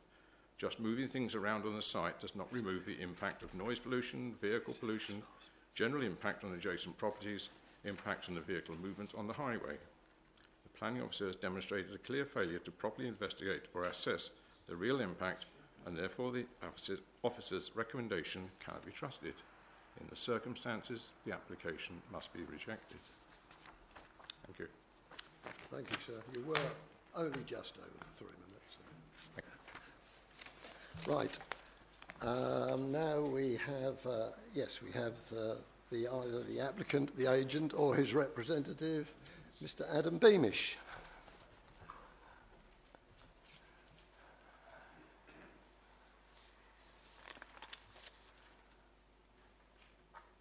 Right, sir. In your hands, and you've got a good 3 minutes. Thank you, Chair. Good evening, members. I think just in light of what I've just heard, I think it's very important to remember that 4 years ago I sat in this very room at the appeal hearing and the inspector only dismissed the appeal on one ground, residential amenity. All the other issues that the speakers have raised were considered, and the previous application solely failed on residential amenity. It's also, in reaching that conclusion, the inspector noted that the accompanying noise assessment at that time did not assess the noise associated with vehicle movements within the site curtilage. These revised proposals fully address and overcome that conclusion. The building and associated drive-through lane have been relocated a considerable distance from the nearest residential property, and whereas the previous scheme incorporated car parking right up to that residential boundary, the current scheme incorporates a 5-metre deep landscaping buffer along all boundaries of the site, in addition to an acoustic fence. All boundaries with that property, I should add. A new noise assessment has been prepared, including a full appraisal of traffic flows and activity within that site, based upon the trip generation calculations set out within the accompanying transport assessment, and demonstrates that the proposals will not harm residential amenity. Additionally, Premier Inn's own design specification states that the impact from external noise sources should be assessed with the windows closed. Nonetheless, our noise assessment, for the sake of completeness, demonstrates that even with the hotel windows open, noise levels generated by the proposals, which incorporate an acoustic fence along that boundary also, will be less than the existing background noise levels. These conclusions have been fully assessed by the Council's Environmental Health team, who have raised no objection. In terms of highway considerations, neither Essex County Council Highways nor Highways England have raised any objection. The proposals utilise the existing access, and the inspector concluded that the previous scheme, which incorporated more vehicle parking than is now proposed, will not have an adverse impact on highway safety. The inspector stated, the submitted transport assessment predicts that the proposal would not add significantly to existing traffic flows on Ipswich Road. Taking account of the high volume of traffic using Ipswich Road, I have no reason to conclude otherwise. I must also point out that the inspector actually awarded costs against the council for attempting to sustain a highways reason for refusal, contrary to the view of statutory highways consultees. With regard to the proposed signage, the previous proposals, as we've heard, also included a freestanding totem sign at the site access, and that was also granted an appeal. I should add, advert consents last for 5 years, and strictly speaking, my client could put that signage up because it still benefits from consent. And also, as you've seen, the totem sign now proposed is 0.4 metres wide for the majority of its height, whereas the previous sign as the objectors openly admitted, is actually 2 metres wide from top to bottom. So we would argue that the proposed signage now has a far less significant impact than the previous one. Finally, whilst acknowledging the site benefits from unimplemented yet extant permission for residential development, it also benefits from both an extant and an implemented permission for commercial development, but more importantly, is not allocated by any development plan for residential use. In conclusion, therefore, having regard to the previous appeal decision, the sole reason for refusal of that appeal has been both addressed and overcome, and therefore we would respectfully ask that planning permission and advert consent be granted. Thank you. Thank you very much. Right, I'm going to turn to Alison now. Are there any points that have been raised that you would like to query? Or I think the points are covered in the report. Thank you. It's Councillor Haynes. His hand up. Councillor Haynes. Yep, highways. Keep coming back to them. I think everybody in this building has used that road numerous occasions. You come off the 120, or is it the A12? A12, isn't it? You come off the A12 onto that, and you hit traffic both ways. So turning off of Ipswich Road onto the right-hand side will be a nightmare. It's just, and also all these cars that are building up here, they're here anyway. So it's just going to be pandemonium. They've got to get into the hotel down the bottom, and that's fine. You know, it's further back. It's enough room to do it, but this just seems added congestion to the roads, and it just seems that highways don't care about what these accesses cause. Thank you. Councillor Baker. Councillor Baker. Thank you. I've got a number of questions I scribbled down while both the speakers and the officer was doing a presentation. The first question is, where is the sign going, which we're looking at with regard to the advertising? Can you put the one up of the plan? Go back, that one. The landscaping to the eastern side of the cottage, just where the entrance goes in, that's it. How deep is that? I've got litter scribbled down here, but I don't know what that is. At the top of the site, top right-hand corner, where the cars would drive round, what's that up there? That bit? And how far is that from the Premier Inn? And I think that's it so far, Chairman. I've no doubt I'll think of something else. Thank you. I think it's... Would you bear like with to me? take those now? Well, we've still got them fresh in our mind. So the first one, to my recollection, was the distance of the boundary from the property of Lion and Ram. Where was the sign going? Oh, where's the sign going? So if I could just come back on the other points, because I haven't got the advert plan open at the moment. So the top... This is the bin storage structure up there in the corner. This distance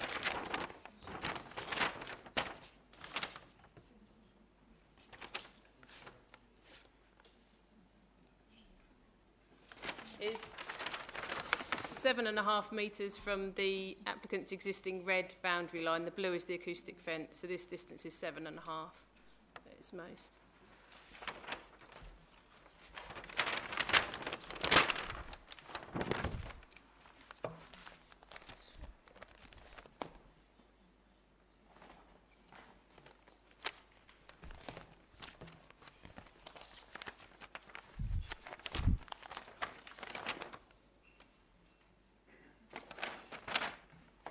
And yeah, this circle is the bucket sign that's referred to, the totem, which is this one here.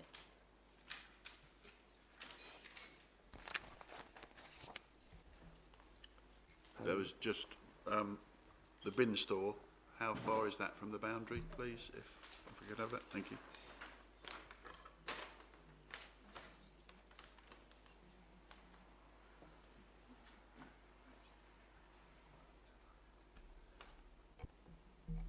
That's 1.5 metres from the existing boundary. The acoustic fence would sit within that, and it's 11 metres from the actual front of the hotel.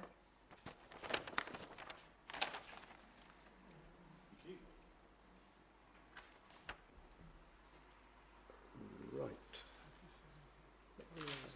Councillor McWilliams. Thank you, Chairman. Just a couple of things. Obviously, I'd note that the last time this was put forward was back in 2013 when it got dismissed, but that's 5 years ago. I don't know if that makes any difference. The noise which was measured, it was measured with windows open. But is there such a thing as measurement for smell?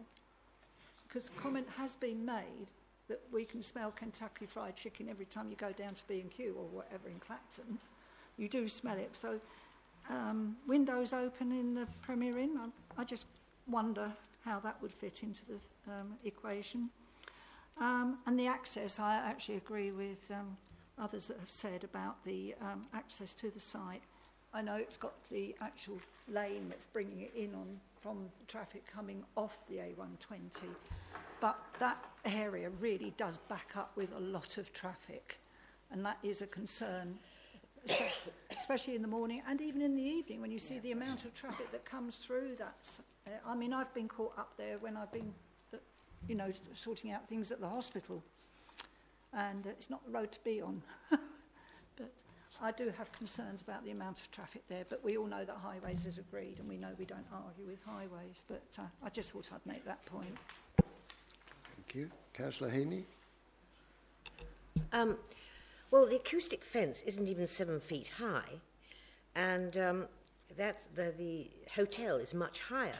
Now, I wouldn't go stay twice in a Premier Inn that had these cars going round the KFC, and the thing is, you can have as many noise readings or whatever you like to call it, but they're all hypothetical unless you're doing it from the real thing. And half the time in the summer, young people go to KFCs, they have their drive around, they've got their windows of their cars open, they've got blaring noise coming out. And the other point I'd make, although there's quite a large buffer there, it'll be years before the other side of the acoustic fence, round Lion and Lamb Cottage, it'll be years before the trees and things go up. Also, our tree officer says that they've also trying to plant the wrong trees that won't grow in this area, like ceanothus and some tree which I'd never heard of with Latin names, and they're not going to survive. So that's why they've got a 10-year planting sort of thing to come back. Instead of the 5 years they have to replant it, they've got 10 years to replant it. Now that doesn't sound very good. It doesn't look, and and the other thing is that which go to the KFC, they won't park at the end down there if they're going to go in and have a meal. They'll park near a Lion and Lamb Cottage. Still, so I don't feel in favour of this at all, and I don't think, although they've moved it round, the KFC actual building round, they've moved it to the hotel, and they're not surprised that the Whitbread has written in a cross thing saying they certainly don't want it. Thank you. Councillor Everett. Thank you, Chair. I'd like to explore the sequential test, please. The first speaker mentioned another site locally that was available for use by KFC to potentially site a KFC that was referred to as being indicated that it would get planning permission by the authority, and that was clearly a significant site in terms of a sequential test assessment. I don't think it's included on the 16 sites that we see listed in here, but I stand to be corrected. The second speaker also referred to another potential site. Can you please tell me what the situation is with both of these sites, whether they've been included in the sequential test, and if they've not been included in the sequential test, what the implications are, please? Right. If I just start on a few of the earlier points that were raised. Odours. The appeal decision obviously addressed cooking odours. At paragraph 34, the inspector says the appellant explained that cooking odours will would be controlled by way of a UV odour control system located to the rear of the proposed building. I'm satisfied that the installation of such a system would avoid any harm to the living conditions of surrounding residents arising from cooking odours. And that was from when the unit was located over here a lot closer to the neighbouring occupier. So that's something that could easily be addressed by condition. The acoustic fence is 2.1 metres high. And the landscaping, yes, it is unusual that we require retention for a period of 10 years. That's because they've chosen species that our landscape officer isn't content that they're going to that they grow well in tendering, basically. So he's asked for 10 years. So if they do die in that 10-year period, that they have to be replanted. But that is something that we could alter by condition. If members still aren't happy with that, we could, but notwithstanding the submitted information, and agree a different landscaping scheme with species that we would usually be happy to support. The sequential test starts on page 47 of your report. Right at the bottom there, 6.33. So the updated sequential test from this new application in relation to the one that was discussed at appeal. It says all the sites were assessed in terms of their availability. So the sites that have previously been assessed have been assessed again. I think the speaker said that this site was considered before, but it wasn't considered to be suitable at that time. That was how I understood what she'd said, so it would have been assessed this time. A potential new site, I'm not sure what location that was there. That paragraph 6.35, it says further sites considered include land around the Maltings and Lightship Way, including the existing B&Q store. But those sites have existing planning permissions and are not visually prominent, so they don't meet the client's criteria.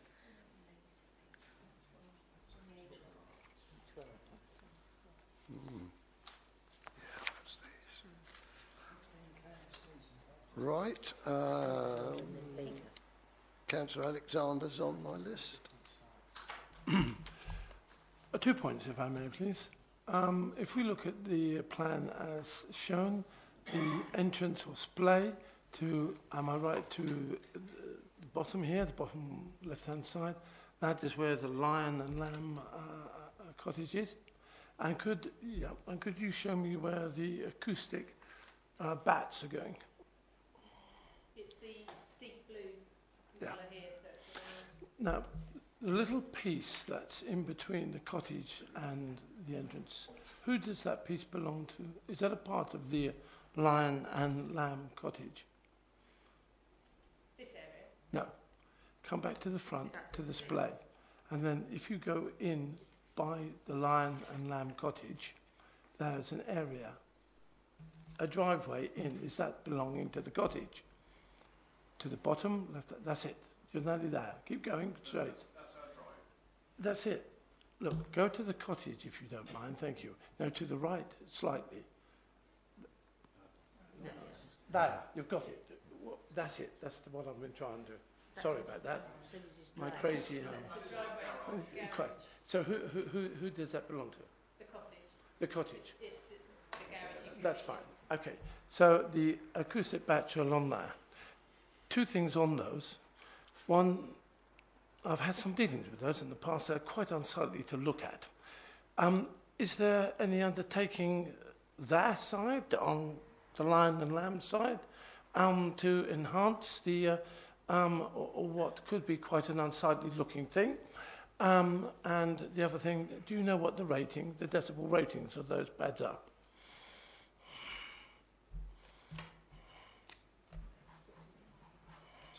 Sorry, I missed the point on the rating, that question you were. The actual, they all come in different ratings. The panels themselves? Yes, the panels themselves. Yeah. What do they rate at, please? Turn your light off, Maurice. Pardon? Turn your... I'm not sure if it's detailed in the committee report. I know I read in the appeal decision that they resulted, here it is, paragraph 28 of the appeal decision, the proposed 2 metre high fence, and in the current application it's 2.1, between the appeal site and Lion and Lamb Cottage would be likely to reduce noise levels by about 10 decibels.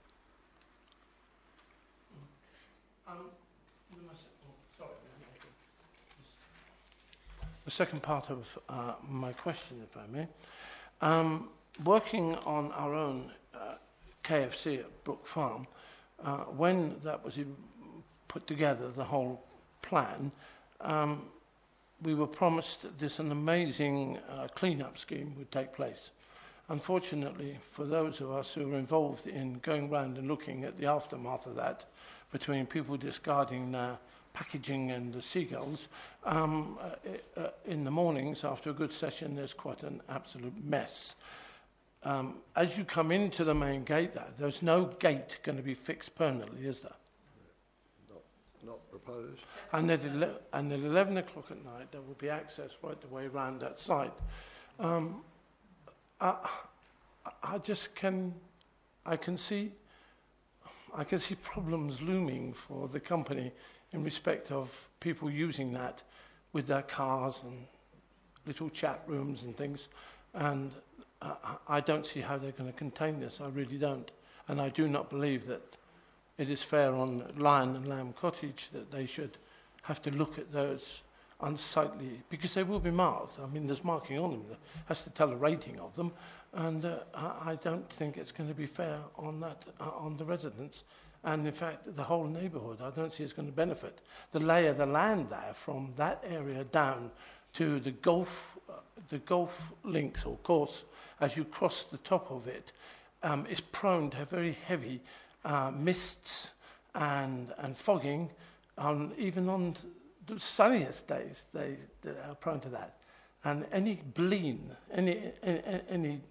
that you discharge fatty oil deposit through, it will rest on that heavy air, and it will settle.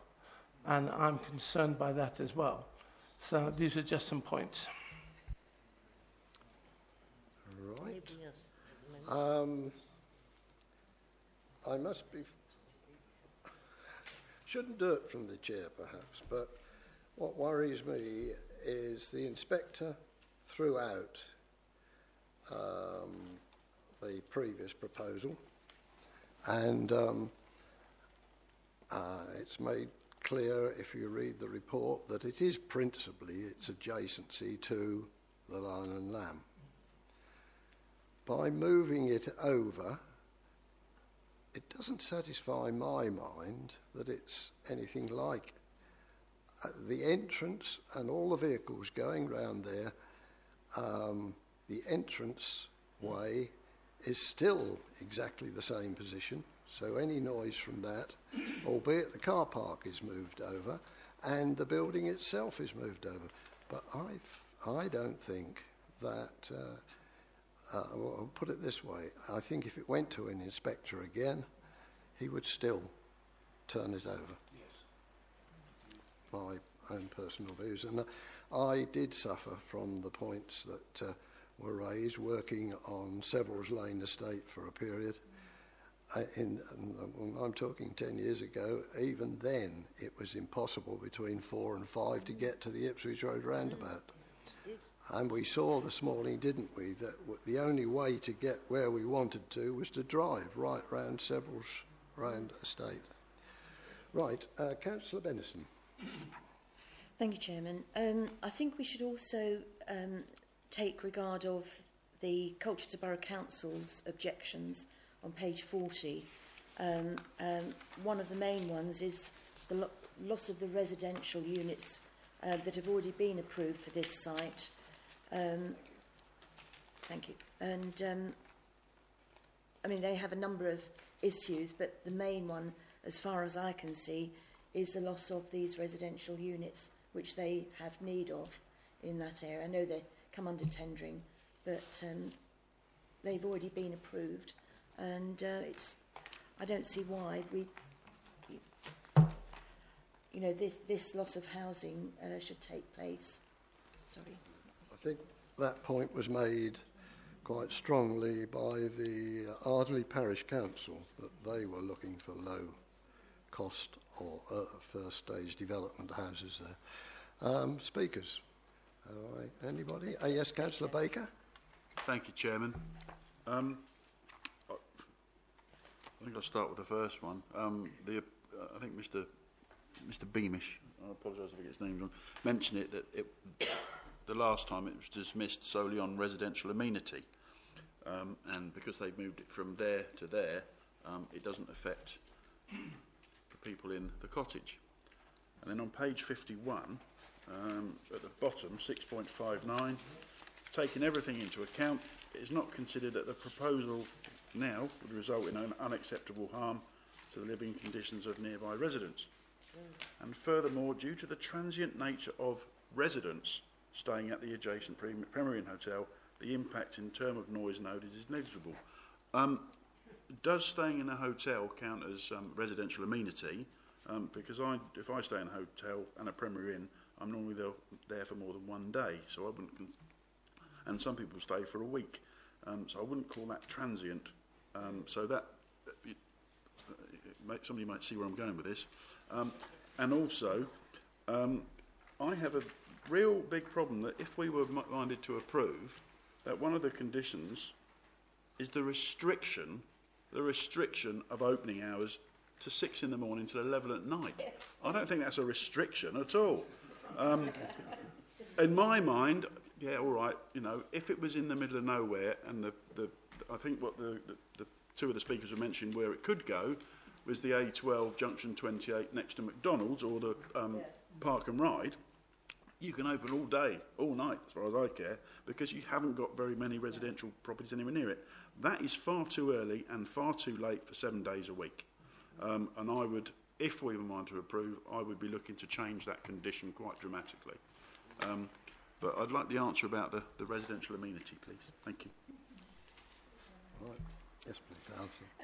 So they're obviously not residents, but they have amenity. Don't they? You know, they're staying in the hotel. They should be entitled to a certain degree of quiet. You know, you have to be respectful that people are sleeping there, and so it's not like an office use next door. It's different.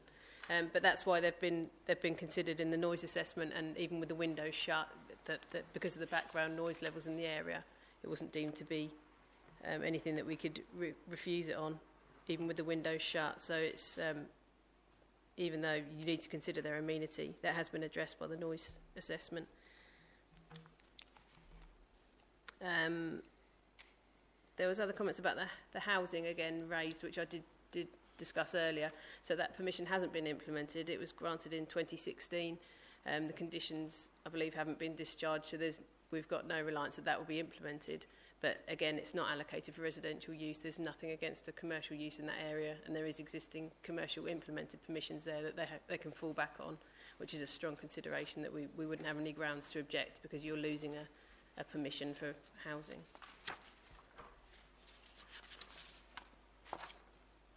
No, Councillor Everett. Thank you. I wonder if I could just explore policy QL11, environmental impacts and compatibility of uses. It says in our policy, in the original local plan, 2007 local plan, all new development should be compatible with surrounding land uses and minimise any adverse environmental impacts. Development will only be permitted if the following criteria are met. And the fourth one of those says the development, including any additional road traffic arising, will not have a materially damaging impact on air, land, water, including groundwater, amenity, health or safety through noise, smell, dust, light, heat, vibration, fumes, or other forms of pollution or nuisance. I think from what we've just been discussing, I would argue that part 4 of policy QL11 is not met. Thank you. Right. Nobody on my... Yes, Councillor Baker. Chairman, just to, go on from Councillor Everett. I know we were saying about the amenities, and I'm just looking at the noise and disturbance associated with the day-to-day operations of the proposed development. That's what's written in the report. The proposal was considered to significantly harm the living conditions due to the noise and disturbance associated with day-to-day operations. Nothing's changed then, really, because it's still going to be there. There's still going to be parking to the back. I know there's 5 metres, 6.5 metres. There's still going to be noise, and it may not affect them as much, but it will affect them. And it definitely will affect the people in the hotel. And Councillor Alexander mentioned it, no gates. That's an attraction for people to come in and do their handbrake turns and things like that after 11 o'clock or even before 11 o'clock. So I just wonder why that condition is in there, that no gates at the entrance. I think it's, unfortunately, we do have people in the community who aren't as well behaved as others. I think that's being diplomatic. Yes, please. Yeah, the no gates at the entrance is a standard highway condition just to make sure that people don't stop obstructing the highway, basically. So we would, as an authority, we wouldn't have any objection to gates within the site, subject to their design, obviously, that so that people could stop clear of the highway and then they could be shut. So they could make that site secure, it's just there to prevent them blocking the carriageway. Right. Councillor Holmes. Yeah, I've just come across highway safety here. It says the previous approval pertaining to this site, which related to the erection of a car showroom, MOT Band 6 workshops, required that certain highway works took place prior to the commencement of development. These works involved alteration to the access of the site from Ipswich Road and alterations to Ipswich Road itself, including the formation of a right turn lane, construction of a relevant footpath and works involving the widening of Ipswich Road. Those works were produced in consultation Essex County Council Highways. Do they still stand on this plan? Sorry. So that's in relation to this application where you can't see very clearly, but it's the right turn lane that you can't quite see from the photos. So the access works that have been constructed and the right turn lane is what's referred to there. So everything's been done. You can see the footpath there. You can't. There is a right turn lane here. I don't see it. It's here, isn't it? It's in the centre of the carriageway. Just slightly wide. Yeah, So that's what's preserved the car showroom permission, even though they haven't built the actual building or carried out any works to the centre of the site. Right. No further thoughts on it.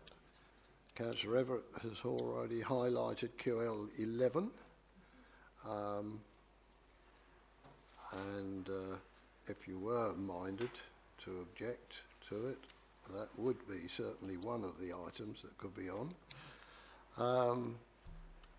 Any further comments? No? Right. In that case, I'll ask for a proposal if you've got no further questions. And looking around, everybody is aghast. Yeah. Councillor McWilliams. Thank you. In my opinion, we obviously are in a bit of a state of flux here at the moment. I don't think we want to approve this application, but we only seem to have one point of refusal, which is QL11. I'd like to ask our solicitor, would that be sufficient for us to recommend refusal? Please. Obviously, the matters that you're looking at, so amenity particularly, is a matter of opinion and judgment. So it's the same with anything else. My personal view as to whether or not it would be sufficient may be different to an inspector on a matter of appeal. So what you have to look at is the planning history, and obviously the inspector's decision previously is a material planning consideration. He was quite specific in what he said about what needed to be done in order to make this, in his mind, probably acceptable. It seems as though the applicant has done quite a bit of work. Our environmental health team are happy with it, the council's environmental health team. Obviously the planning officer has made a judgment. They've looked at all the reports and everything submitted. So it is just a matter of your own judgment and view, looking at all of that evidence as to whether or not you think that overcomes what the planning inspector deemed as a problem before. And as I say, there's obviously been a substantial amount of work done by the applicant, which has caused the planning officer to make the recommendation they have. That's what you need to weigh up, really, is a very close balance on this one. Yes, Councillor Heaney. Well, I think they've now affected the amenity of the hotel, quite frankly, as well as the Larn and Lamb Cottage. So, you know, I think we could perhaps tend to mention the hotel if we decided that we wanted to turn it down, the amenity of the Larn and Lamb Cottage and the amenity of the hotel. Premier Inn, we've got to put its proper name in.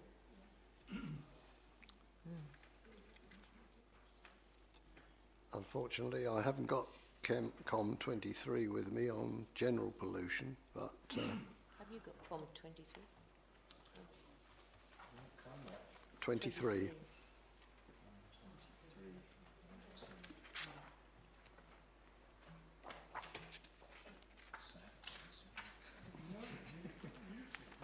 COM 23, general pollution.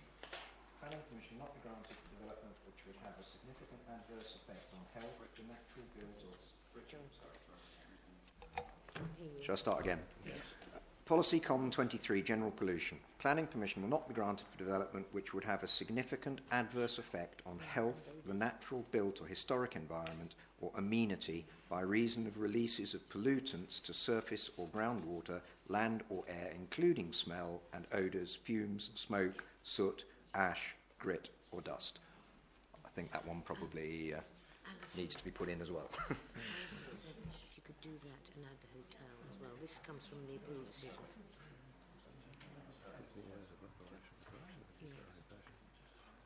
And then just put the hotel in there. Significant adverse effects on the quality of life.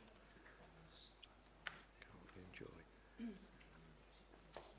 If it, yes, I'll take Councillor Bennison and then we'll come up with a suggestion. Thank you very much. Thank you, Chairman. That actually comes up on page 43 under Walsingham Planning, representing the Whitbread Group. 5.5 on that page, page 43. And it also, it itemises all of those. They've got loss of housing, which we can't use. Noise and disturbance to neighbouring occupiers, including hotel users. Windows openable. Adverse noise from servicing of the unit, ordering system. Impact upon air quality for users of the hotel. Adverse cooking odours. Bin stores should be covered and a litter management plan should be implemented. Adverse impact upon the hotel. All issues noted above would seriously harm the amenity of hotel users, and every time I go in a hotel I want to open the window. That's the first thing I do, and I've often had to close it because of noise or smell from fast food restaurants, so I think that's quite valid.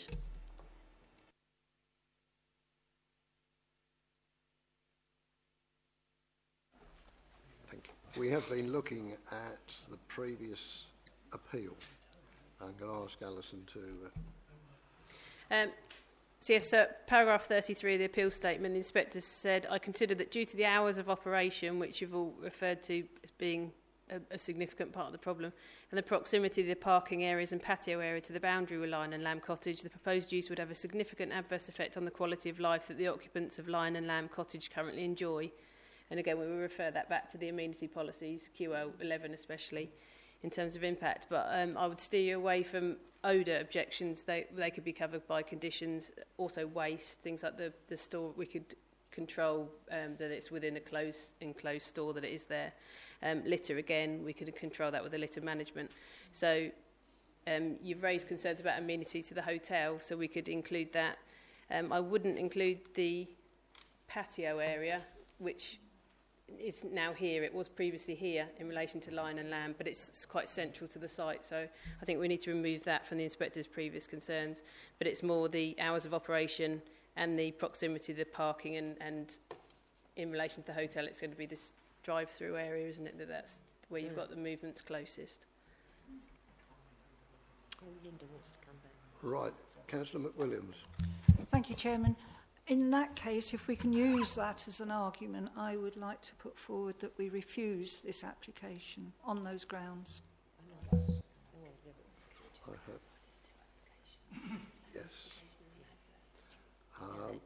certainly that would be an argument for the first application, but I'm going to ask Alison to talk about the second one. So I got the impression that there hasn't been any concerns raised in relation to the adverts. They were allowed at appeal previously, and they're largely as previously approved, and the totem is actually slimmer. So we need to vote separately as two separate applications, so a decision on the planning application and the advert. So if I understand it, along those sort of terms, using QL11 with those as well, my proposer is suggesting that we should refuse this application, and I have a seconder over there with Councillor Everett. Can I just mention something, Chairman, yes, please do. If this did go to appeal and it came through on appeal, can we have it back here for reserved matters? Yeah. Oh, it's a full application. Beg your pardon. Yeah. Right, do you know what you're voting on now? Yes. Right, those in favour of refusal, please show. That application is unanimously refused. Now, on the second one, the application has already been approved by the inspector. So there is a standing permission on that. Councillor Baker. Then I don't think we have much option. So I propose that we approve the sign, Chairman. I'll second that because I agree with you. Are you all in agreement? Those in favour, please show. Yeah. That is unanimous too. Thank you very much. So, as the inspector, we are suggesting refusal for the first and approval for the second. Thank you. That time. This one, yes, can we have a break? We will go to the loo. Yeah, I think so. Yeah, it's 2 hours on.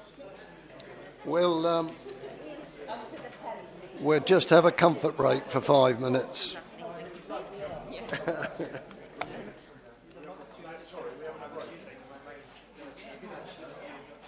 At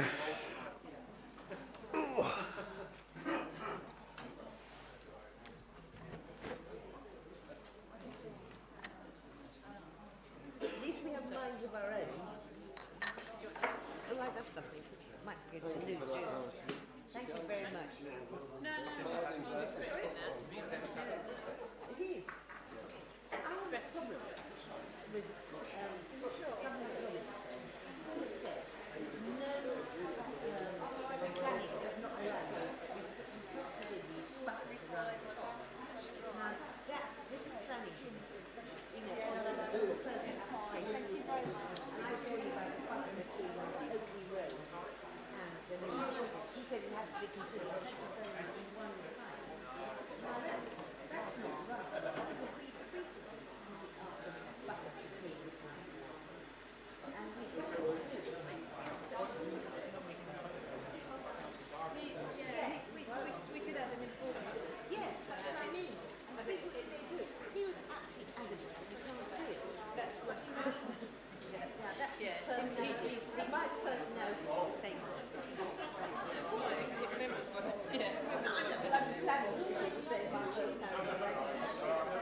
for other environments I've been in too, as a matter of fact. Yeah, I was looking for it. I was like a schoolmaster. One who did please. Yes, I used to do it. And I also used to share the notes with Colchester. I mean, not share the whole lot, but share the share the, three in the middle there with me. Including the prosecutors. Go away and read it before you come back. I was actually so nervous when I started these things, but I've done so many things that I've put myself out in something. A lot of people in their jobs, they don't do anything. It's been really daunting. They've spent their whole career. I thought I was going. I was going to speak at the meeting, but I wasn't going to speak when I saw there was a meeting. Because I know what they do. My daughters, they chop. You put you on a computer and they change everything. And my daughter does it, and she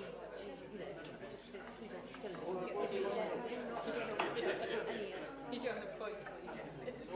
Yeah. Michelle was saying, what is it about statics? Because that's one of them well. No, I'll put it back because it's the last one. It's so warm in here this evening. Yes. And I said, no. Oh, yes, they do. And even though he's nice and a friend of my daughter, the feminism, things coming out, they knew they had to write. And it never goes, does it? It's on the internet forever. It's gone, exactly. I don't want to get so many mistakes. How long is this going to go on for? No, these are really quick. I can't decide what we're going to do, but I think that's coming. I think these two are really quick.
Get a bed door down the side. How would you do it?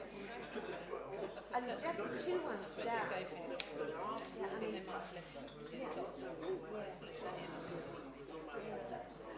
this one down here, they've got a door on the front, and they get a wall. But I mean, they won't get that. I don't know how they get it. I mean, if it goes just back,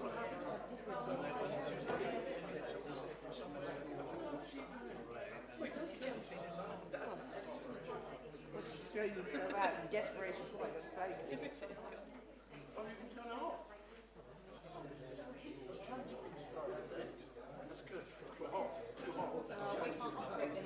Yeah, you find yourself caught up in negative disputes. And I don't think she's the bad thing. Let's see what we're doing. Nick was there when he turned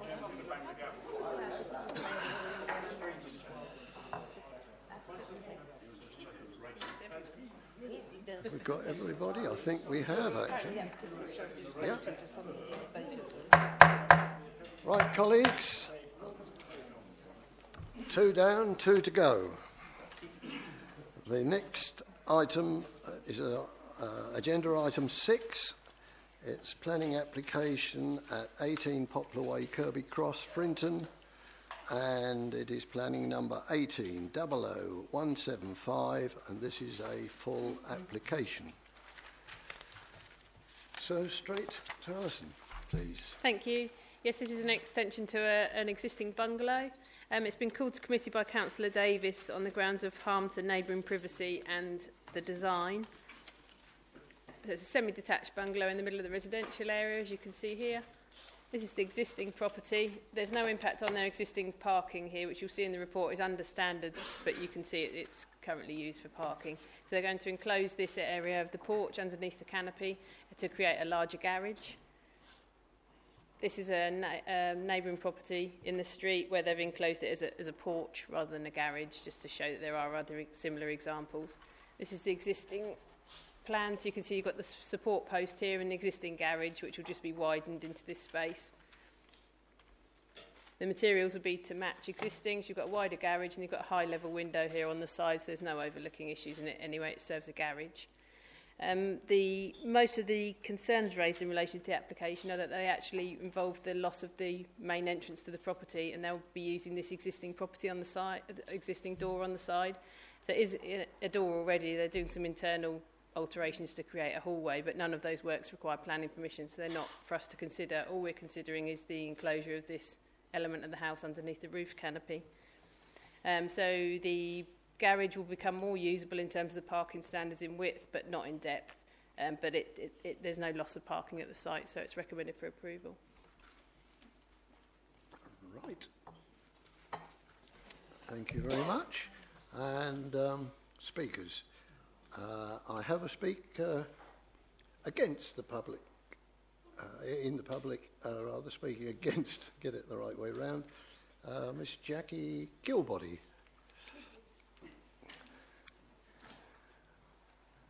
Welcome. If you've been here for some time, you'll see you get 3 minutes once you're ready and got your microphone on. Right. Thank you.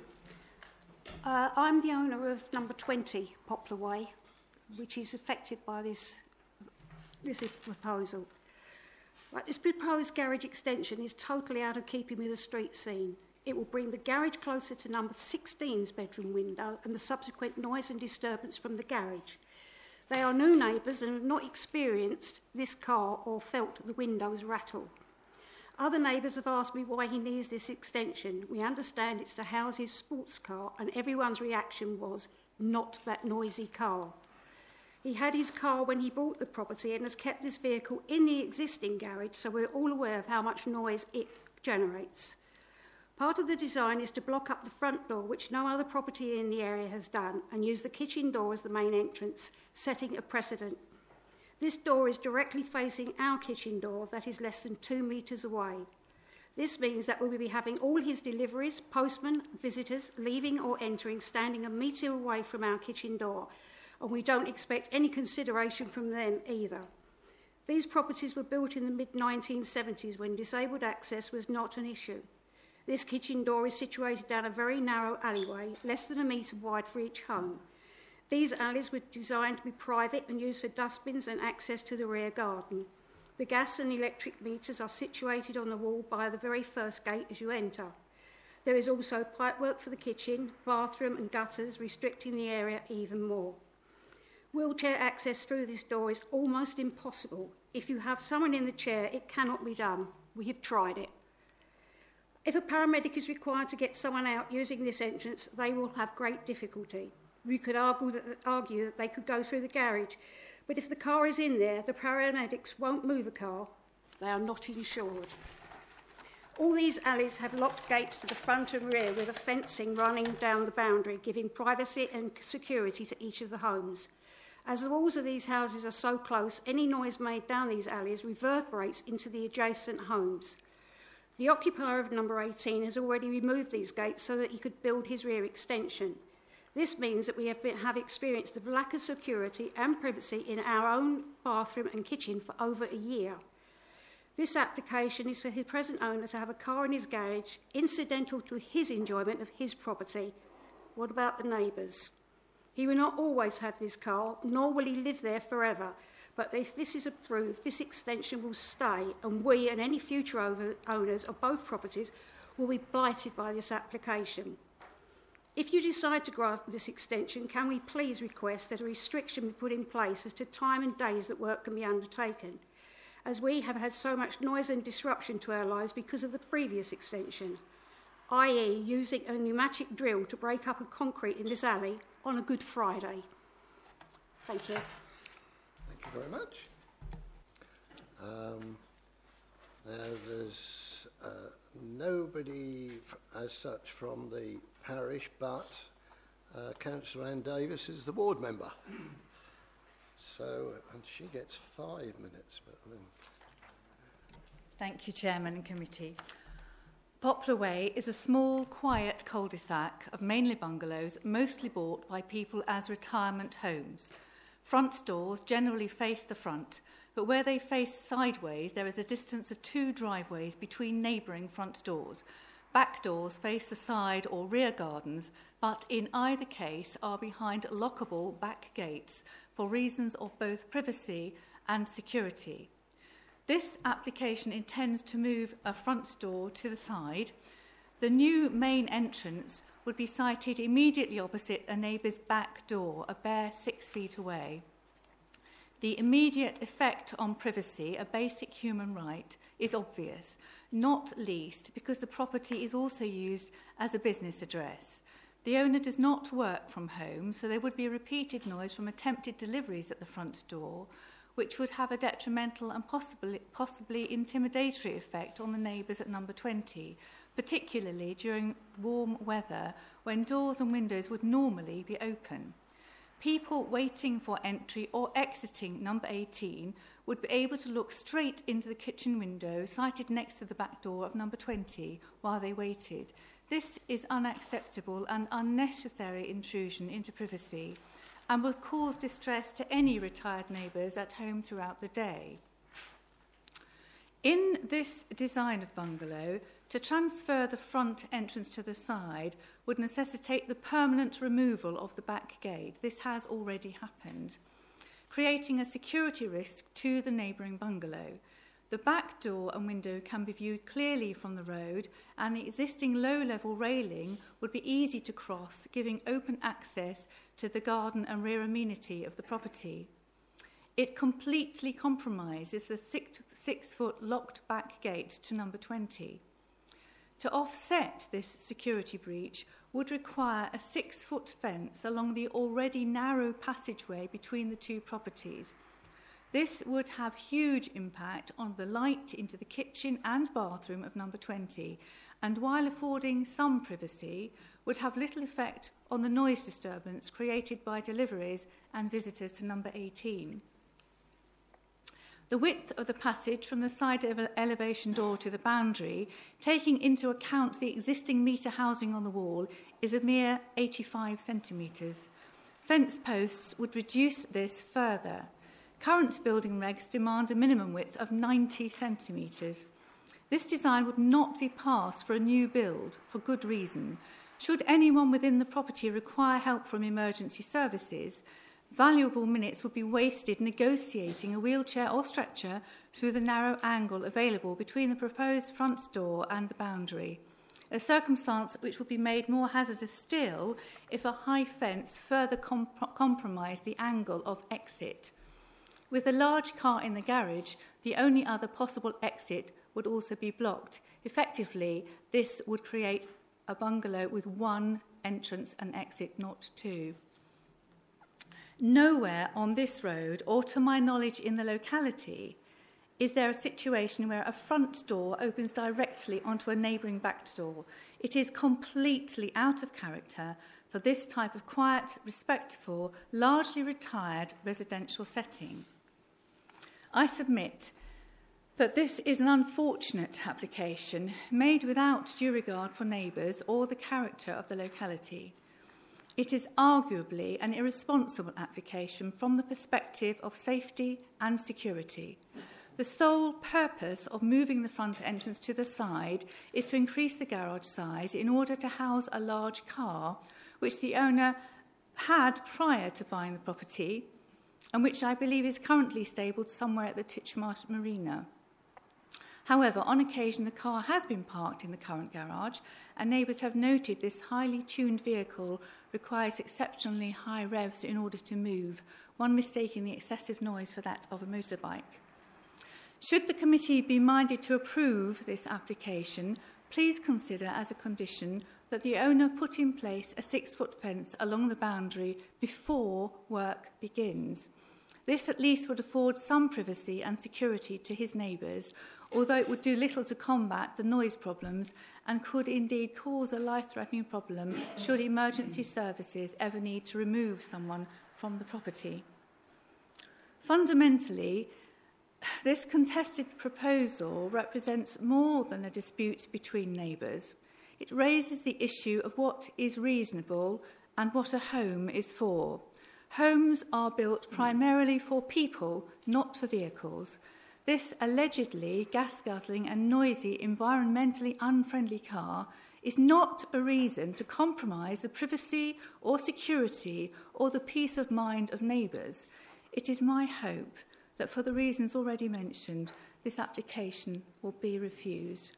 Thank you for your consideration.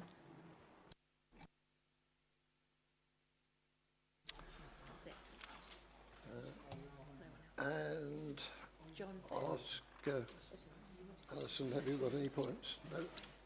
Right, in that case it's Councillor Holmes.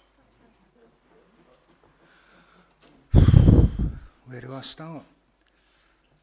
I'm a firm believer that if you buy your house, you buy your house. Could you tell me what side of the fence becomes the owners of the house duty? It's got a left or right hand side, and I'm pretty sure it's the left hand side. It depends on the deeds, doesn't it? It does. I thought it was law that it had to be the left hand side, no? It's shown on the deeds with a mark T. You know, if you buy a house, you buy a house. If you're not in, this is the first extension, and I've been here 3 years so far, and this is the first extension we've ever had in this committee. It's just something we don't have. I can't see how we can refuse someone to make hardly any extension to his house that would interfere with anybody else apart from take the front door away. The back door's been there all the time anyway. So I can't, in all honesty, I have to go for refusal, you know, not refusal, acceptance. Councillor McWilliams, and then, yes. Thank you, Chairman. I didn't know that there was a requirement in the properties of this age when there's extension being done that you have to make suitable access for disabled access. I'm just wondering if, have I got the wrong end of the stick or whatever, but that was one point. And the boundary, well, you're quite right. You've got to look on the deeds because that's not anything that we can consider here. It's not our place to do that. And I'm inclined, I'm the same, I would go for approval for this because I can't see any grounds, planning-wise, that we can actually refuse it. Yes. Councillor Fowler? Thank you, Chairman. Could we just have a quick look at the slide, which I think was the similar, whereabouts is that property in relation to? 2 down. It's 2 down. Oh, so that was the one we saw this morning as well? Yeah. Is it that one? I think it's not that one. No. I think it's the next one. Is it? So it's on the same. It's on the same side of the. It is. Yeah. Same side. What I'm trying to look at is how that would alter the street scene, and if there's already one there, it's not as if it would be one on its own. That was what I was just looking at, and. They haven't drawn it in. It's nothing drawn in on that picture. Sorry, Alison. Could you go back to that slide again with the picture? With that's the similar one that's already there. They have filled it in, but they have kept their front door. They kept the front door. Right. So that's the front door that's different. Okay. Thank you, Chairman. Right, thank you. Councillor Baker, I think, next. Thank you, Chairman. I can understand the neighbours' concerns. I don't know if we are allowed to condition a 6-foot fence to go down the side.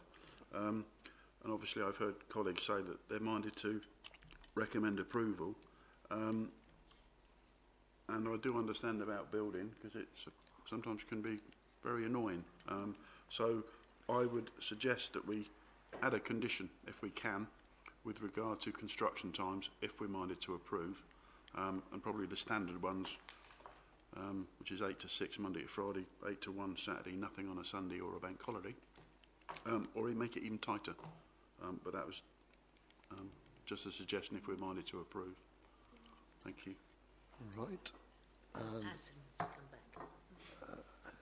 Alison wants to say something. Right, yes. Sorry, Alison wants to say something. Oh, sorry, the officer wants to. Yeah. Right, yes, okay, I'm with you. Yes, I just wanted to come back on that point. So they don't need planning permission to move the door. They've got an existing side door, but they could put 6 side doors down the side of their house if they wanted. None of them would need planning permission. They could block this up today and we would have no control over it. So to put conditions for fencing down the side wouldn't be reasonable, in my opinion, because we're only considering infilling this area. But in the same way, construction hour conditions, we don't put them on residential applications because they're such small proposals. They're a small time scale. It's a small disruption. That it's not considered something that's reasonably necessary and in scale in relation to the tests to impose conditions on applications, that we should only impose conditions if without that condition you'd refuse the application. So for something so small as you're not even roofing this, you're just bricking round this area. So it's a couple of, it's just a few days work, I should think. Thank you. Councillor Brown next. Yeah, I was going to say a similar thing that... sorry. I was going to say a similar thing as Forrester there. A small dwelling like that is not going to take much time in building, so the noise would be very limited. And also, as regards access for the rescue services, I don't see any reason why they wouldn't go out the back door, turn round in a moderate area, and then walk up the sideway. I don't think they necessarily have to go out the side door and then do a 45-degree turn. Okay, thank you. Councillor Bennison. Thank you, Chairman. Yes, my point was the patio doors at the back as well, which I know you are only required to have one exit door on a property of this size, but we do have the patio doors at the back as well, which could be utilised. So I don't see a problem with this application at all. Right. Councillor Holmes again. I know it's not easy. It's like you getting nightmare neighbours. I mean, if I moved in anywhere, I wouldn't expect neighbours on either side of me to say, I don't like that car, you can't have it. Because of the size of it, the noise of it or whatever, if I decide to move there, I move there. I understand the problems because I used to have one next to me, but thankfully he left. I really don't believe that people can be told what to do with their own houses if they're after just an extension to extend their living area within what's there, and I am proposing that we accept this approval. Right. I'm just going to ask Solicitor if she's got any points on that. Oh, sorry. It's just a reminder really as well, sometimes it's easy listening to what the speakers have to say that we sort of stray into other areas. So we've got to remember as well that there's obviously recourse for issues such as noise. There's a whole separate regime that if there was noise that then emanated from this area, or even without the extension, there is recourse for complaints for noise, same as the building regulation control in terms of sizing and doors and everything. There's a whole regime around building regulations which deals with disabled accesses and things like that. So you just need to focus on the particular material planning considerations on this part, and actually some of the other concerns might be addressed elsewhere as well, so it's something to remember. Right. Yes, Councillor Just one thing I'd like to add to that, because you're quite right. You've got antisocial behaviour. That's always an area that people can go down. So, yeah, I will actually second your proposal. Thank you. Right, I have a proposer. I have a seconder. Just ask Alison if there's anything she wished to add. No, she doesn't. In which case, I'm going to put it to the vote then. Those in favour with the two conditions, the 3-year time limit and the plans as we have approved tonight. Those in favour, please show. That is, if I put my 2 penneth in, unanimous. That application is granted. Get Richard back, if you would, please. Yes.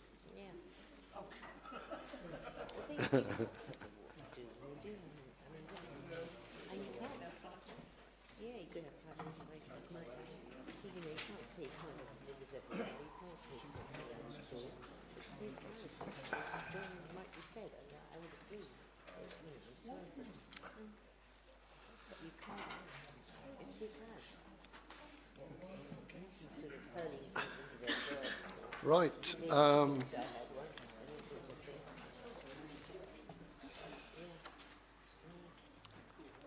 Okay, we now move on to agenda item 7, to be found on page 59. It's a planning application, a full application for the former public conveniences Marine Parade Dovercourt. And I don't need to go through the planning application, I'm sure you've got it, but it's 00071, it's a full one. Alison. Thank you. This application is before committee because Tendring District Council are the owners of the site. They're not the applicants, but we're still the owners at the moment. So it's a change of use of the public toilets to a cafe with associated works. This is the site as you go down the slope off Marine Parade, the footpath. And you can see the building there that's been redundant for a little while. You can see a concrete structure at the top as well, which has a bench on it, which you see in a later photo.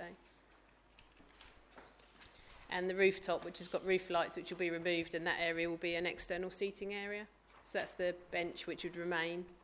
And you can see it there, it sits up above the seating area, which would be here. So it's the existing roof plan and the existing toilets inside the internal floor plan and the bricked up front elevation. That just shows you the seating area, which would have balustrades around the front for security and a dumb waiter here for carrying the food up from the cafe. So that's the internal floor plan of the cafe. And you've got a small bin store here to be built on the side. And they would put windows in the front elevation, which would be shuttered, which is reasonable given that location, really, that you wouldn't have surveillance when it's not open. And you can see the balustrades there on the top. So we're recommending approval. We think it's a good use of a redundant building in a seaside location. It'd be a good use supported by tourist policy, so it's recommended for approval. I think we were all impressed on the strength of that building. Now, John and Morris wanted to say something. Right, it was Councillor Holmes first. I can see no problems with this one whatsoever. It's an old building. I think they're going to keep most of it there anyway. I don't think it's heritage or anything. Well, I know it's not now. And I can't think of a better use for it personally. The views that they're going to have out the front there is going to be fantastic. And it's going to be people seated on the top from the road. I just think it's a very good idea, and I've got no problems with this one at all. Thank you very much. Councillor Alexander? Yes, I'm going to agree with Councillor Holmes. One, I admire the applicant for taking this on as a redundant building and trying to turn it into something that would benefit the community as a whole and our visitors who come there. I had a look around. There's very little in that area, and I'm sure it'll be well appreciated. If nobody objects, I'm minded to say I'm prepared to approve this as laid out in the agenda. So that's it. And Councillor Everett? Thank you. Just a slight technical question, which is usually with change of use, we see things like A, this, and B, that. What is the change of use from and to, please? Yeah, we do usually put it in the description, to be honest. So a cafe restaurant is A3. A public convenience would be a sui generis use. We say it just sits in its own, stands alone, doesn't have a use class. Right. Yes, Councillor? I too want to add to that. I think that's a fantastic idea for that position. It's been neglected for far too long now, and it really does need something sorted out. And I too will support the application. Councillor Holmes? Yep, I've just got to say that in doing what they're doing, they're actually creating a toilet. And I'm sure they wouldn't mind if people used it. Right. Further thoughts before you all book your first breakfast there? Right. I was going to say, when's it opening? I'm not sure if somebody seconded the proposal, so if they are done, I just wish the applicant luck, and I look forward to seeing it, actually. Thank you. I don't think anybody else wishes to add anything, so I'm going to take it on a vote. Those in favour with the 6 conditions that are laid out on the sheet, please show, and that is another unanimous one. And good Thank luck to you, as somebody said earlier. Hope it goes well.